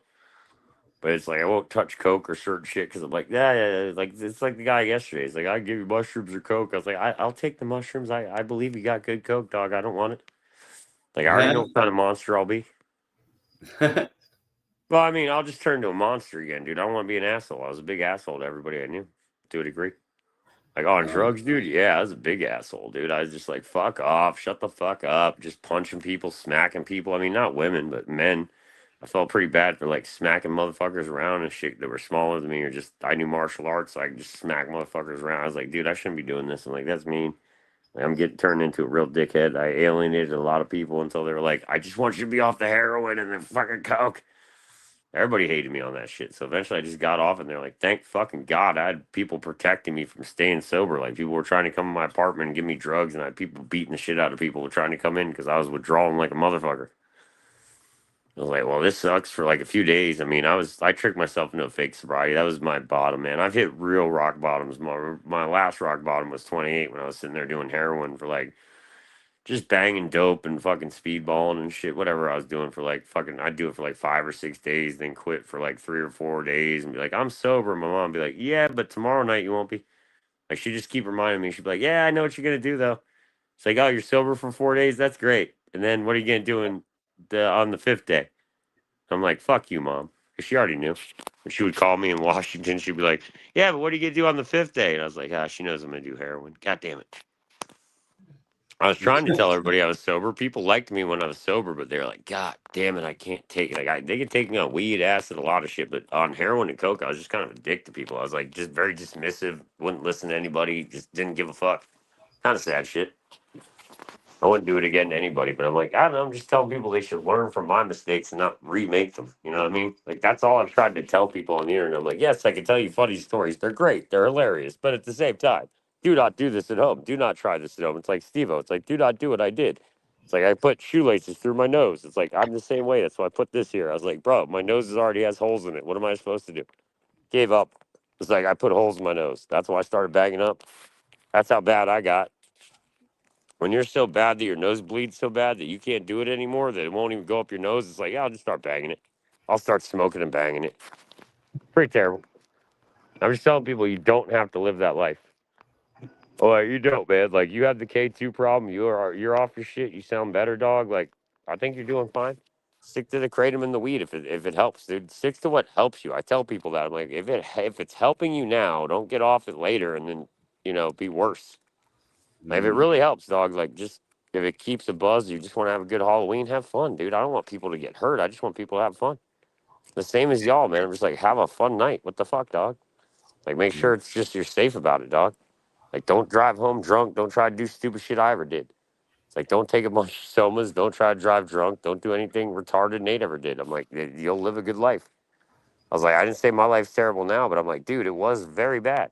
Would not want to be on lists or watch lists by cops just to know your last name every goddamn day. I'm like, there's only one Nate Sugan in the United States, so goddamn, they know me pretty goddamn well at this point. Like, nobody should know you that well. I mean, it's not like cops are like, coming to my house every 5 minutes for anything. It's just more like if they see me now, it's like, so glad you got sober. Give me a hug or something. I'm like, what the fuck? Like, we don't even like each other. Like, I got ACAB on me, all sorts of shit. Like, I want peace, justice, and anarchy. I've got, like, no gods, no masters. I'm like, don't give me a hug. Like, I'm so proud of you. You're off the drugs. I'm just like, okay. I was like, isn't nicotine a drug? They'd be like, well, technically. I'm like, yeah, exactly. Shut the fuck up. It's like, I'm not off drugs completely, but I'm close. Like, just shut up. Like, I never will stop smoking weed. I told him that. I was like, bro, I may stop doing mushrooms. I may stop doing this eventually, but I was like, I'll never stop taking weed. Like, sorry, dog. That one's just a no-go. So if I can't get high at night, there is no point to live at night. I was like, that's how I have my fun. Because I think everybody should be able to take a shower, get stoned after, and just chill. I don't understand what the big goddamn deal is about weed while we're putting it up there with, like, we did for a while. We put it up with coke and heroin. Weed is as dangerous as coke and heroin. Bro, get the fuck out of here. Everybody in this audience would know it's not. You cannot overdose on marijuana unless you're a retard. Unless you give it to children or you leave your edibles out. I'm like, well, then you're just an irresponsible fuck. It's not a weed overdose. You're a retard. You'd kill your kid because you're going to leave out 50 gummies. I'm like, you're a retard. That's just retardation. I want to hear those gay cases. I'm like, no. Who overdosed on regular marijuana? Nobody, Nate. Exactly. Shut the fuck up, homie. You have to smoke your body weight in it to even overdose, and that doesn't even mean you'll die. Like, people are going to smoke 180 pounds of themselves. Yeah, they can't do that in the night. They'll fall asleep first. Good luck. Try doing it. I've tried. I pass out. And I've smoked weed from noon till fucking night. I'm like, and that shit did not work. I used to smoke weed all day, and I was like, I would get 90% of my shit done, but then I'd be like, laundry didn't get done, or this didn't. Fuck. Too much sativa, dog. So I wait till like 5 o'clock, and I'll just start sparking it up. Or I'll go take a shower, and I'm like, good, spark it up. I don't know. I think if a kid accidentally ate a bunch of edibles. Yeah, he could die. They could die. They have. Are you That's an sure? irresponsible I mean, parent. I think he would just go to sleep and sleep it off. Some do. There's kids that died though. They have. Like, I don't know how many goddamn gummies they had to eat, like a shit ton. I forgot how many. Parents were just leaving out these goddamn. That's why they had to cut shit down to like 100 milligrams, 200 milligrams. Like, they were cutting weed down for a minute because they were like, people are so goddamn stupid. They're leaving Death Star brownies out and their kids are eating them. And it's like, you can't have chocolatey treats around the kids eat all day, or it's like a holiday and they're gonna eat that shit. And it's like, well, you're a fucking retarded parent then. Don't have a child. What are you doing with weed around your kid? Why is it not in a lockbox? What are you doing with it all out? Why is it in your refrigerator? No, I'm just saying, literally, who's ever overdosed on real marijuana? Only kids from irresponsible parents? That's all I've ever heard. I was like, well, nobody else has overdosed. Shut the fuck up. Like, it's not true. Nobody can overdose from weed. You have to smoke your body weight in it. Nobody's going to be able to do that. Snoop can't even do that, dog. You can ask anybody, like, no, I can't do that, dude. It's impossible. Like, doesn't matter if I have the finest green on earth. I cannot smoke myself. I just smoke myself retarded, basically. That's all you're going to do. It's fine, dude. I don't care if anybody wants to do that. I smoke myself retarded to go to sleep. So I'm like, some people do it. Like, I smoke till I knock the fuck out. Some people need it. Like, for me, it works for pain and everything else, so I don't need to use a lot of shit. That's why I was like, no, I don't want painkillers. I can get anything I wanted if I went to a doctor and just complained about shit, but I'm not going to do that. I like my marijuana. Well, they're just going to be like, piss test for this again, do this again, more pills, more prescription. I'm like, no, I don't need that shit. Less prescriptions. People need to learn that too. Less shit. Unless you're actually psychotic and need everything you need, then shut the fuck up. Are you schizo? Are you whatever? Then get your pills. It's like if you're crazy and you know it, shake your meds. I got a few. Like, calm down. We're all a little insane, dog. It's just we're all built. Nobody gets it. Your body chemistry, everybody's body or brain chemistry is different. Everybody's brain, like I didn't like meth. I tried it 6 motherfucking times. I hated meth. It just made me go on cocaine benders. Meth did nothing for me. I was waiting. I've injected it. The most high I've ever gotten is I walked around the pool for like 8 hours, just on my hands and knees, wondering if an ant thought I was God. And I'm like, this is retarded. Acid is better. I just feel like, why would you put holes in your brain? That's all meth does. That's why I just hate using it. I was like, nah, dude, I don't want to put holes in my head for no reason. I was like, this seems dumb. Like, all I do is stay up for 2 days and I feel like shit. I was like, no, I just want to do cocaine. Bad. But I don't know, man. It's just like, do what you got to do, but be careful about it. Scary ass holiday, dog. I mean, you got crazy people that do put razor blades and shit in candy. It's happened. Nobody's ever died from it, but it's happened. I mean, only that pixie stick death, but that guy killed his own kid. That was a gross case. Where he put like cyanide in a pixie stick to kill his son. I was like, that's gross. What the fuck is wrong with you, dog? Just so he could sue the pixie stick company. I was like, no, you can't do that. They're gonna catch you on a murder, dog. Murder one. Goodbye. Death sentence. A guy got murdered. Most murderers get murdered in prison. I was like, it's sad. Depends on what you did. Did you hack up a lot of bodies? Well, somebody wants to. It's like every gang is gunning for you then. So I'm just saying, man, everybody good gunning for you in prison when you're that person. When you're like a big hitter or something, like Jeffrey Dahmer, somebody wants to claim that prize. Somebody wants to kill you and claim. Well, I've been in prison, dog. I know how it works. It's sad. But people want to claim you, dude. They're like, if they're a famous celebrity or something, like Danny Masterson is like, that's why he moved around from prisons. He was scared. People wanted to make him his bitch. They're like, yeah, we're gonna make Danny Masterson our bitch, or we're gonna be the first people to shank him. Everybody was betting. Gangs were betting on who was gonna do it, dog, first. Everybody does that shit in prison. They're like, who's gonna get who first here? It's like, God damn, dog, is this dog eat dog here? That's why it's scary. It's not a fun place. The hole is not a fun place. Where you sit, they put you in a hole. I was like, yeah, that's not a fun place to be. Like, you're just sitting in a hole all day with the shitter. You can't even shower, bro. You just have a toilet in front of you and a sink if you're lucky. You just sit in a hole all day and you're just like, fuck, this is terrible. I won't wish it on my worst enemies. I'm like, it's just terrible shit. Like, don't go in the hole. Hole is just like, if you check somebody or hit somebody, they're gonna throw you in the hole like with them, and then it's like, you're both in the hole. Fuck that shit. Like, it's not worth it. I'm just saying, jail, prison, certain things ain't worth shit. Ain't worth it at the end. I'm like, do you really want to fuck around and find out? Most people are like, no, Nate. I'm like, then don't do the stupid shit I did. It's like, I never bragged about it. I said it was funny. I was like, some of it's funny, not everything. Again, murdering 2 people is not funny. Or having to shoot back or whatever you got to do. I'm like, that's not funny. I'm like, some of the shit I've done, pretty funny now that I look back on it. I can laugh about it. But like, other shit, no. It's like, oh, God, Nate, that's just a sad story. Like, what the fuck? So, just sad shit, dog. I'm like, don't live life about sad shit either. It's like, people live abuse to get abused, too. It's like, I don't know. It's like the internet. It's like the people that are abused abuse people. It's always going to happen. It's like if somebody's abused somewhere or was abused, they're probably going to abuse other people because they feel like, I could bully somebody to this, or I could blackmail somebody to something, or I could do. I'm just like, it's weird, bro. Do I care? No, it's just weird. Find it weird on the internet. Like, I'll blackmail somebody. I'll do. I just like, who cares, dog? Fuck off. Like, you want to know somebody's docs? No, I don't really give a fuck, dog. Let them have their fucking life. Why would I want to take somebody's life unless they did something really terrible, like that I knew about in my neighborhood or so? I was like, bro, this had nothing to do with me. Get me out of this.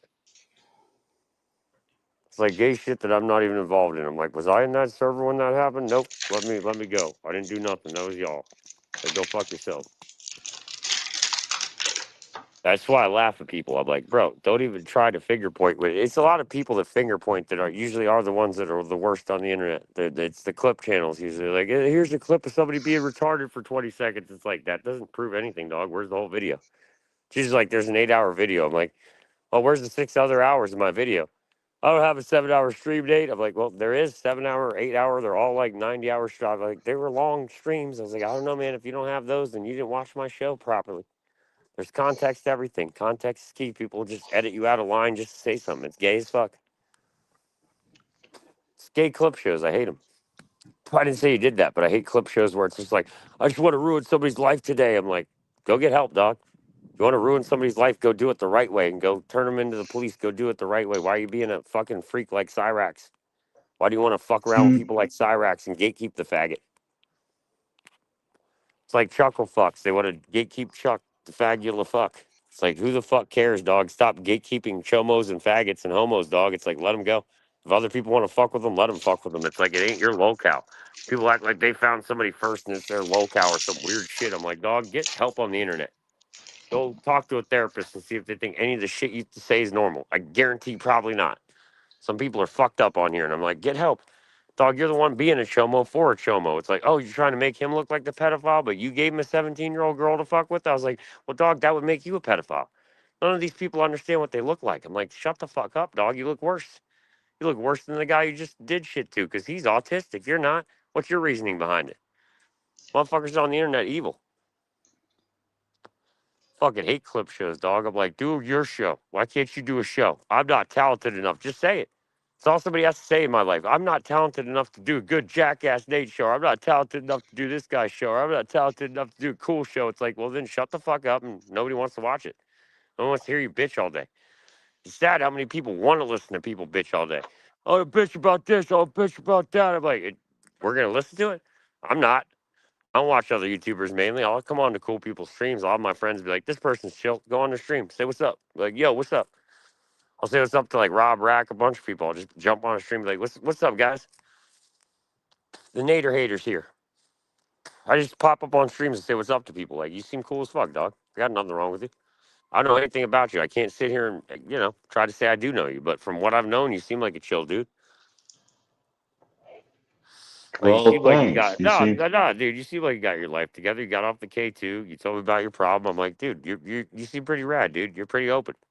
People that are open have nothing to usually hide, dog. It's the people that aren't open have everything to hide. The people that are like, I gotta hide behind a moniker or a name, or I gotta hide behind everything. I can't even show my face. I'm like, dog, what the fuck's wrong with you? What did you do that's so terrible? Those are the people I wonder about. Or it's like, I'll never show my face. Just like, dog, what's your problem? It's weird shit like that makes me think about people. You know what I mean? It's like I read about brain psychology and shit all the time. And I'm like, these people are freaks. A lot of people on the internet are just desperate for e-drama. I'm like, I'm sorry. Go somewhere else for e-drama then. Like, Jerry Springer was fake, right? They were all paid actors. At least they got paid for doing it. I'm like, do you get paid $300 for doing a show? Shut the fuck up then. People don't get paid. They shouldn't be like, I have a YouTube 10,000 subscribers. Like, that's not a lot of people. You make a shekels. I'm not saying it's not good, but I'm like, dude, don't act like you're some big million sub channel and you got lucky. Those are lucky people. I'm never going to get lucky. I knew that. I was just doing a Jackass show and I was like, I don't care if I got 4,000 subs at one point. Fuck that shit. I killed that show. I went with a better editor. Sorry. Every time it was like, no, I'll go with the better editor because I don't have time to edit short clips all day and do this type of shit. So I'll just pay somebody to do it. And it was easy. Because I just didn't have time all day. I was like, no, there's some people that are online more than me and I can fucking get it done and I'll pay this person to do it. I've killed off channels. I had a lot of subs, and I'm like, what does it matter? I hate those people that brag. My sub count was this. I was like, dude, I had 4,000 subs in like 6 months, and I didn't even try doing YouTube. I was just trying to annoy the shit out of my girlfriend at the time. She took money from me, and I was like, I'll just give money out on the internet to people. I'll be a dick. I just started doing dickish things to her, and I was like, yeah, it's funny. Everybody loved the show. They're just like, wait, it's like the Truman Show, but this guy's retarded, or he's playing a retard. I was like, yeah, I play a retard. It's great. You can all have some fun. Just trying to get people through their day, and then they create e-drama. I'm like, out of my show, I'm like, it was the joke show. Like, everything was a prank. It's like, are you retarded? was basically a prank show, a joke show. Everything was a joke. Like it was played on the audience. I left DVD extras and everything. That's why they were like 7-hour shows. I was like, no, I tell people what to do, what to say, what to get done. It was great. Or just like, you're gonna act this way today. We're gonna act like we hate each other. We're gonna act like that. It'd just be funny. Like we're gonna have a good show. Or if you can't entertain people, don't say shit, dog. That's all I meant. And say you can't. I just said some people can't, and they want to act like they're king shit on here. And I'm like, dog, just chill out. It's a YouTube channel. Be glad you have one.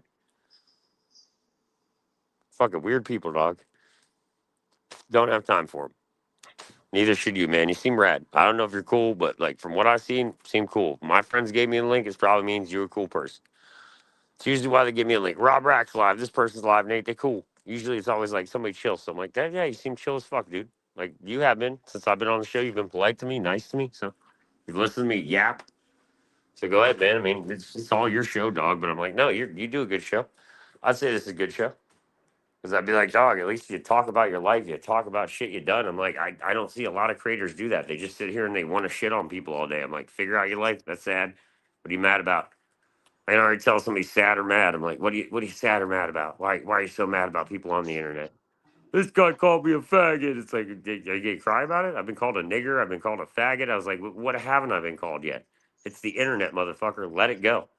That's what I hate about the internet. It's like, I can't take one word. Or if you say one word, you got to be a racist. So I was like, maybe somebody's just being an edgelord. Maybe somebody never grew the fuck up. Just try to think on the other line of it. It's like, Jesus Christ, bro. Some people don't know anything on the internet. I'm like, I don't know what to tell. It's like I hacked Blizzard servers at 16 and I went and lived my life. My mom bitch slapped me off the internet pretty much. It's like the two people that went to prison for it, I could have gone to prison. She was like, you're stupid.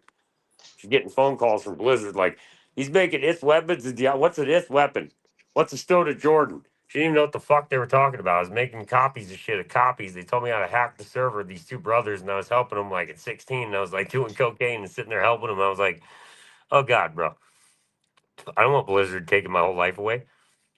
So the minute they started calling, my mom was like, they're about to sue. I was like, nah, fuck that shit. I'll take the store down. They made me sell my account for like $2,000. They didn't care. They were just like, we don't care if you make a little bit of money off what you did, but goodbye. You can't play Diablo 2 anymore on this server. They wouldn't let me. I couldn't even play Blizzard games for like 4 years. Damn. That dog, they were just like, bye for 5 years. You're banned from Blizzard. If we see you on here, then we will sue your ass. I'm like, fuck. If we even see a screen name pop up from your IP address, goodbye. Like, god damn. Companies will not fuck around. I'll tell you that much. I fucked around and found out too much. I'm just telling people, do not. Just because you can use Linux and Enix and do shit doesn't mean you should do it. It's still arrestable offenses. Like people send scrappers and sissies. I'm like, dog, that's arrestable offenses. That's felonies. I'm like, you're sex trafficking people to people's houses. Don't do stupid shit in life. I've never done it. Now I might dox a bitch if a bitch is that bad enough to dox, but other than that, I'm like, no, I don't like doxing people much. Not worth it. Like, are you an asshole on the internet to everybody? Then maybe I'll dox you. That's about it. Like, does everybody hate you? Well, then that's a whole different story. It's like, does everybody around my universe hate you? Well, then I hate you. Kind of the way it goes. It's like, dog, stop. Or like people would come into my audience just making up new shit. Like we already had our lore, and it was like other people just came and started making up their new lore, and we were like, look, hey, it's okay, but you're getting carried away with making shit up. It got retarded. And then we were just like, everybody quit the show. I left. Like we all quit. We were just like, I thought we gave everybody what they wanted, and then everybody got pissed off because we weren't doing a show anymore. And then when I did a show and exposed the pedos, they got so mad they struck the channel down. I was like, well, that's a win for me. Find all the other 150 channels I put them up on too, bitch. That's why I laughed at them. Like, Cheeky always wins, or they sent me some gay email like this person always wins. I was like, well, that's funny. Did you find the other like 500 channels I put your pedophilia up on? Where you talk about pedophilia, they were like, the fuck? Like, Nate wins again. I was like, yeah, Nate does win again. Shut the fuck up, dog. You paid attention to one gay little channel I made you pay attention to. I gotta play chess with people. They're playing checkers.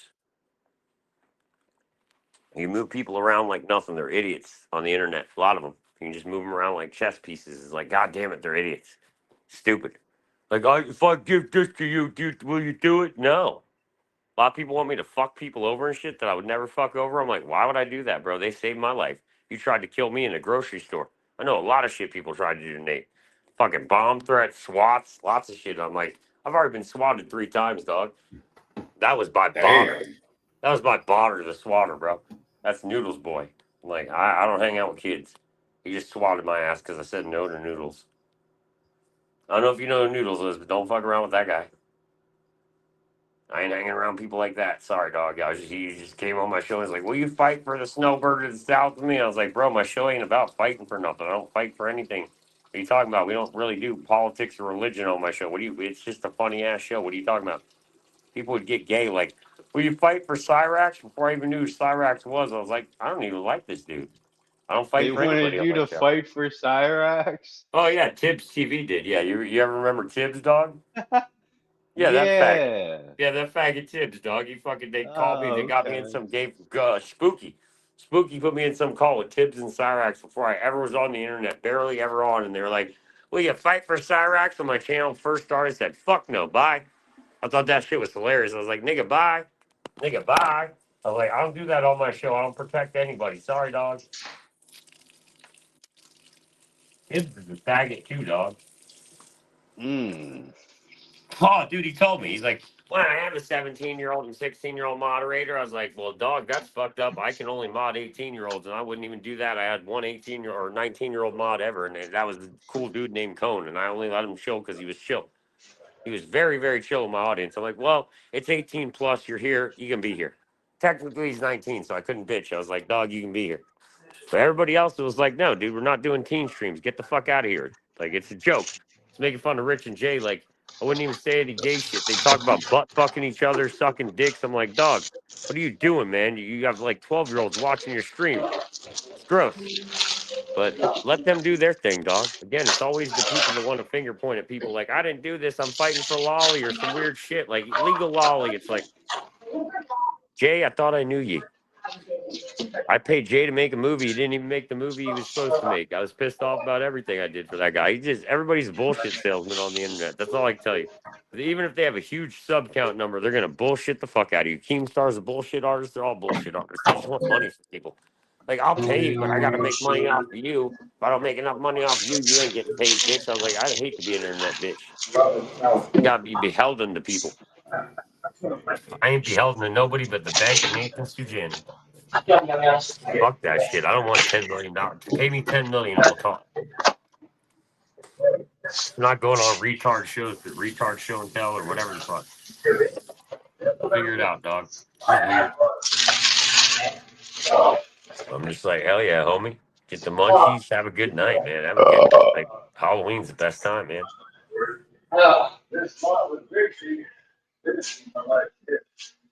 So what are you watching, man? Oh, sorry about that. I'm out here in the kitchen and the living room's right here. Oh, okay, dude. I didn't know. No, it's all good, dude. I just heard. I was like, might be a good movie. Don't know. I don't know. I'm making some Hot Pockets, so.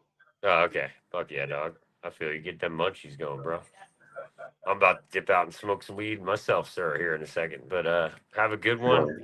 Just have a safe time, man, and have a good Halloween, dude. Have a good show. All right, Thanks for having me on, bro. Yeah, thanks for being on. Yeah, no problem, dude. Peace. Peace. What up, Blackjack?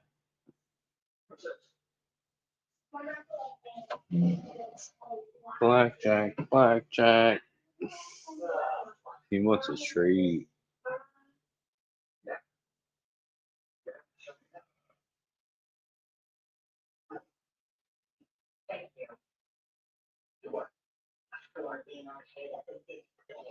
Blue, you exhausted from that. From what? Meow.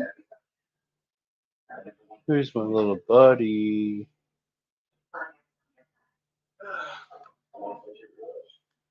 I guess I should say. Yeah.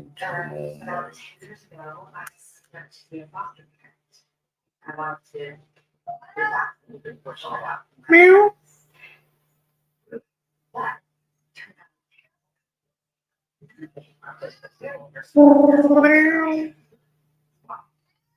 Meow.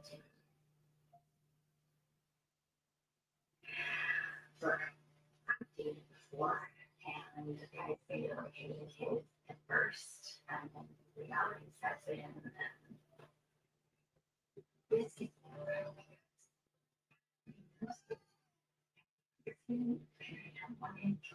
Well, I'm getting ready to go eat, y'all.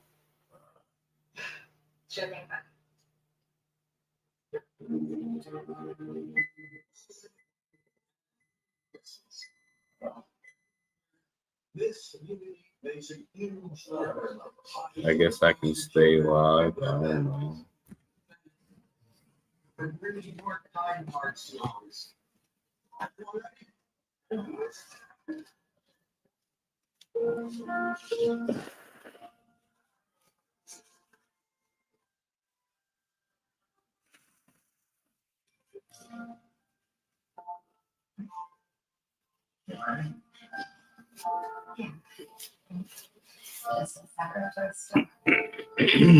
I gotta take a piss. She's just from a 5 stars, and your parents had a dog named Bethlehem. I'll be right back. Don't go nowhere. If you do leave, be sure you hit like before you leave. How am I supposed to provide for my family? Fuck around and find out. Bubba's bitching. Stop sending a hard grinding blood, guys. I'm the drift king of Akron. CIA hole is my boyfriend. This is from my crew and family, sit and spin. Marty, you're the man payment now. How am I supposed to provide for my family? Fuck around and find out. You'll be Bubba's bitch in the end.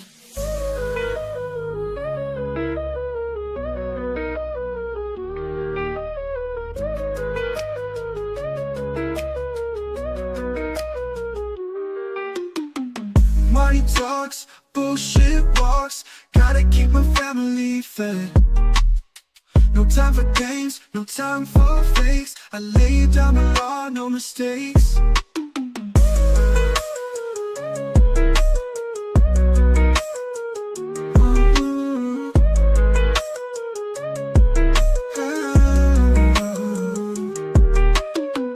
Money talks, bullshit walks.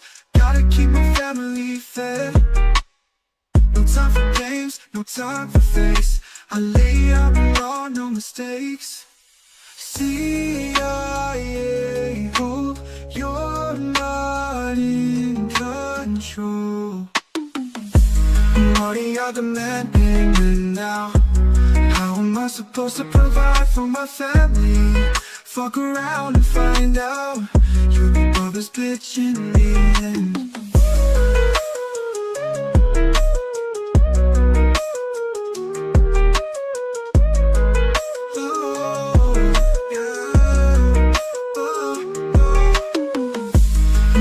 You're the man payment now. How am I supposed to provide for my family? Fuck around and find out.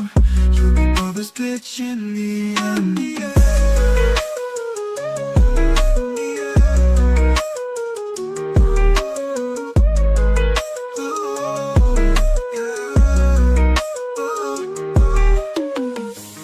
Marty, you're the man payment now. How am I supposed to provide for my family? Fuck around and find out. You'll be Bubba's bitch in the end.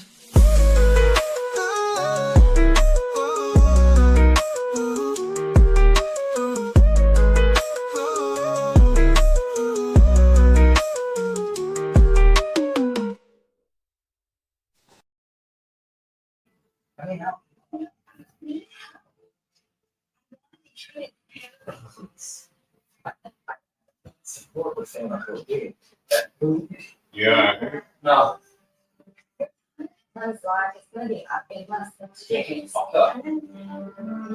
You can't get up.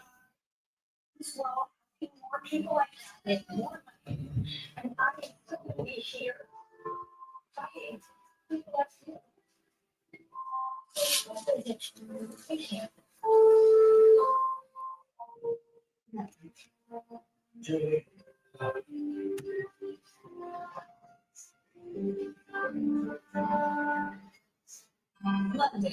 new episode of Finding Mr. Christmas. Best face off. Here we go.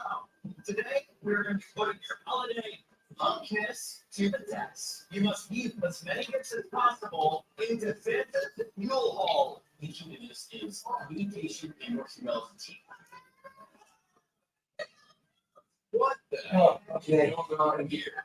Stop. Christmas. New episode Monday at 8 on Hallmark Channel. Wednesday on Hallmark Plus.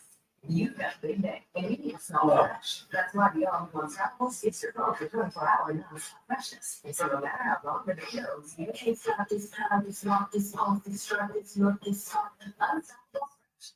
Unstoppable. Other places bring all not Marco's Pizza. Her fire flavors menu brings our full Carolina Reaper cheese blends for the perfect chicken in every bite. That we're good. Try fire with Marco's flavor with our fiery flavors menu. A certain one they don't give up Fisher Price does this. Look. Helps them do this.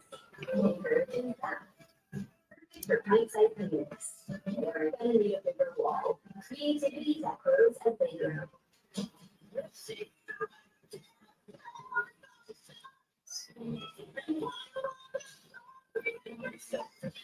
Cloudy drinks like summer notes in just one watch. That's for it. Gentlemen, done. What makes the next taste there? Oh, music is more control of instant curling sensation. Also, trying to get started with your off.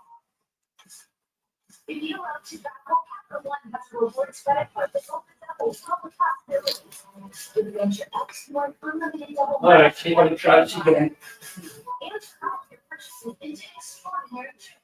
Plus, get premium benefits with a collection of luxury hotels when you book on Capital One.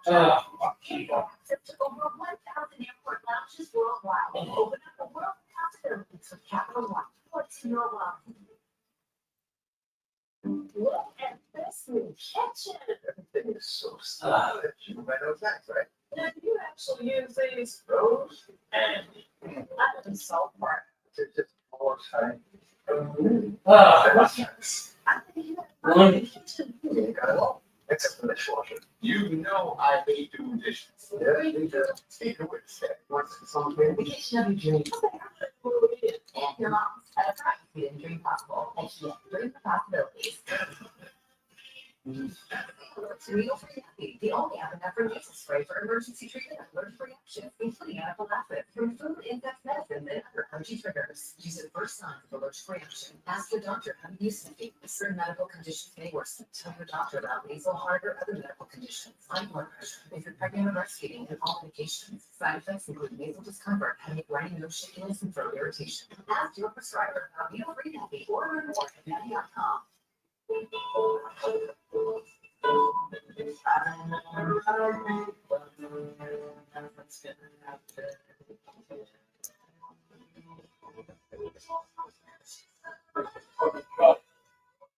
Yeah.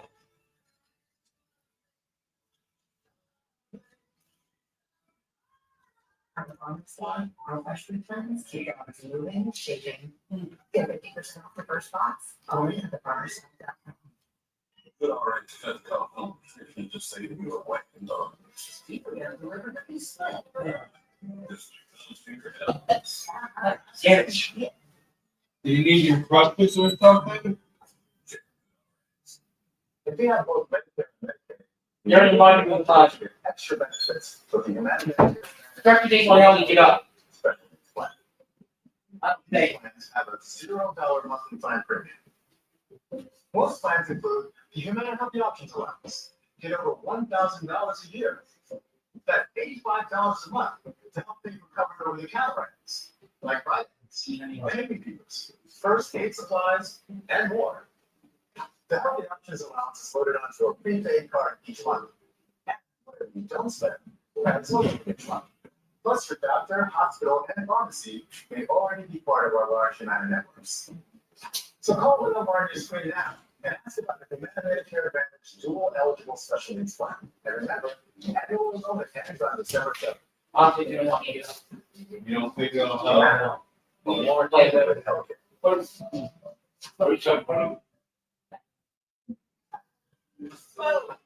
don't laugh that. Come here. Where you stay.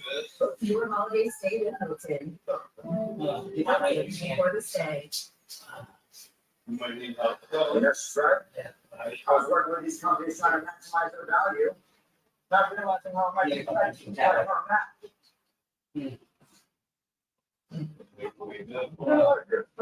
Try to stand up. Not to see it anymore.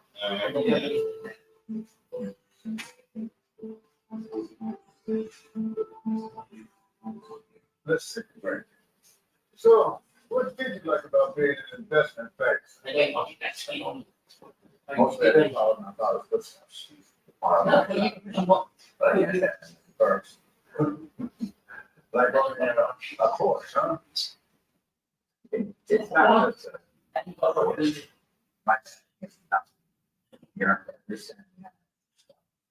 What you need to do. I was 13, bought that course.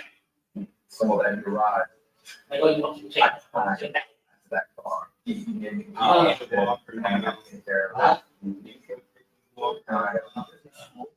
to come out of there. One. Service not. One. Status. What you doing?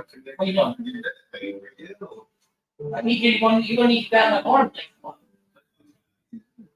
Function word mindset.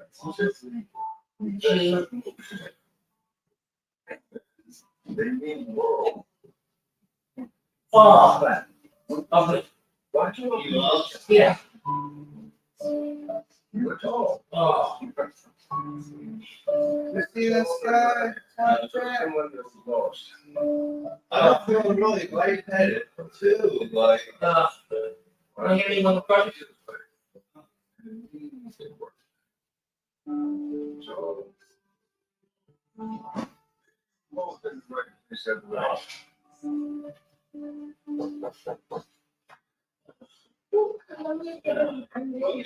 Yeah. Make your head. Yeah. Would you try and start with Bolivia? Sorry about that. I had to help my stepdad up. This is my fault.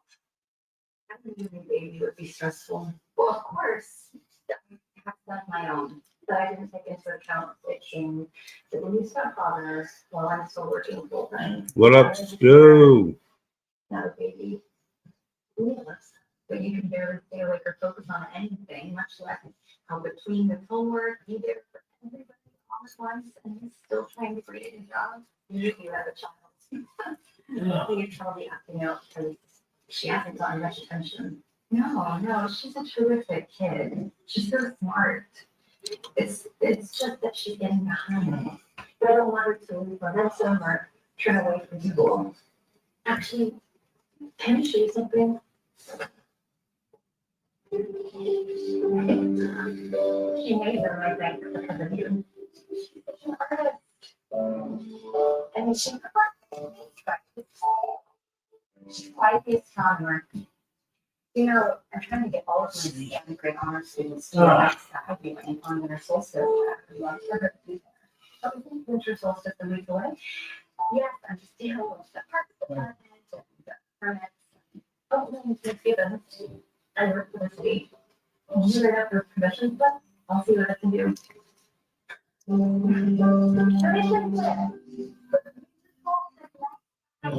It's last minute. As possible. Oh, yeah.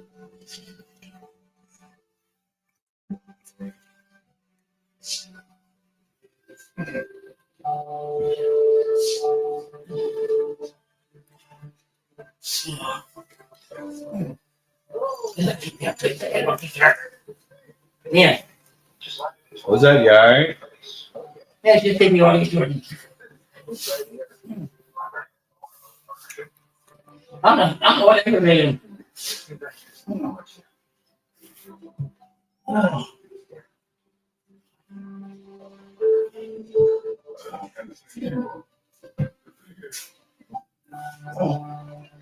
How are you feeling? I feel better. No better? I'm still tight as a bitch.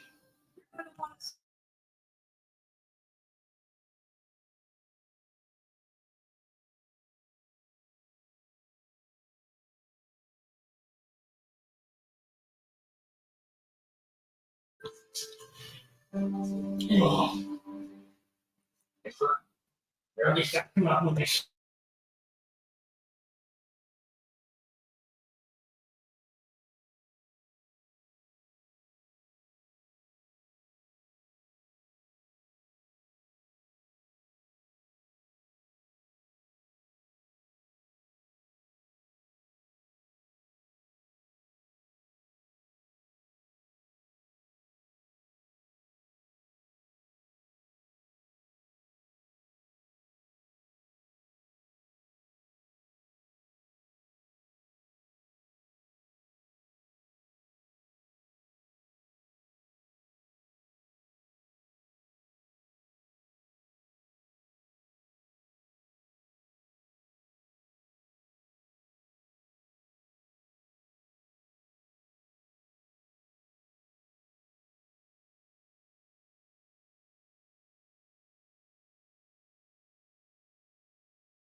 Yeah, well, I've been live almost 3.5 hours, so I think I'm gonna end this one.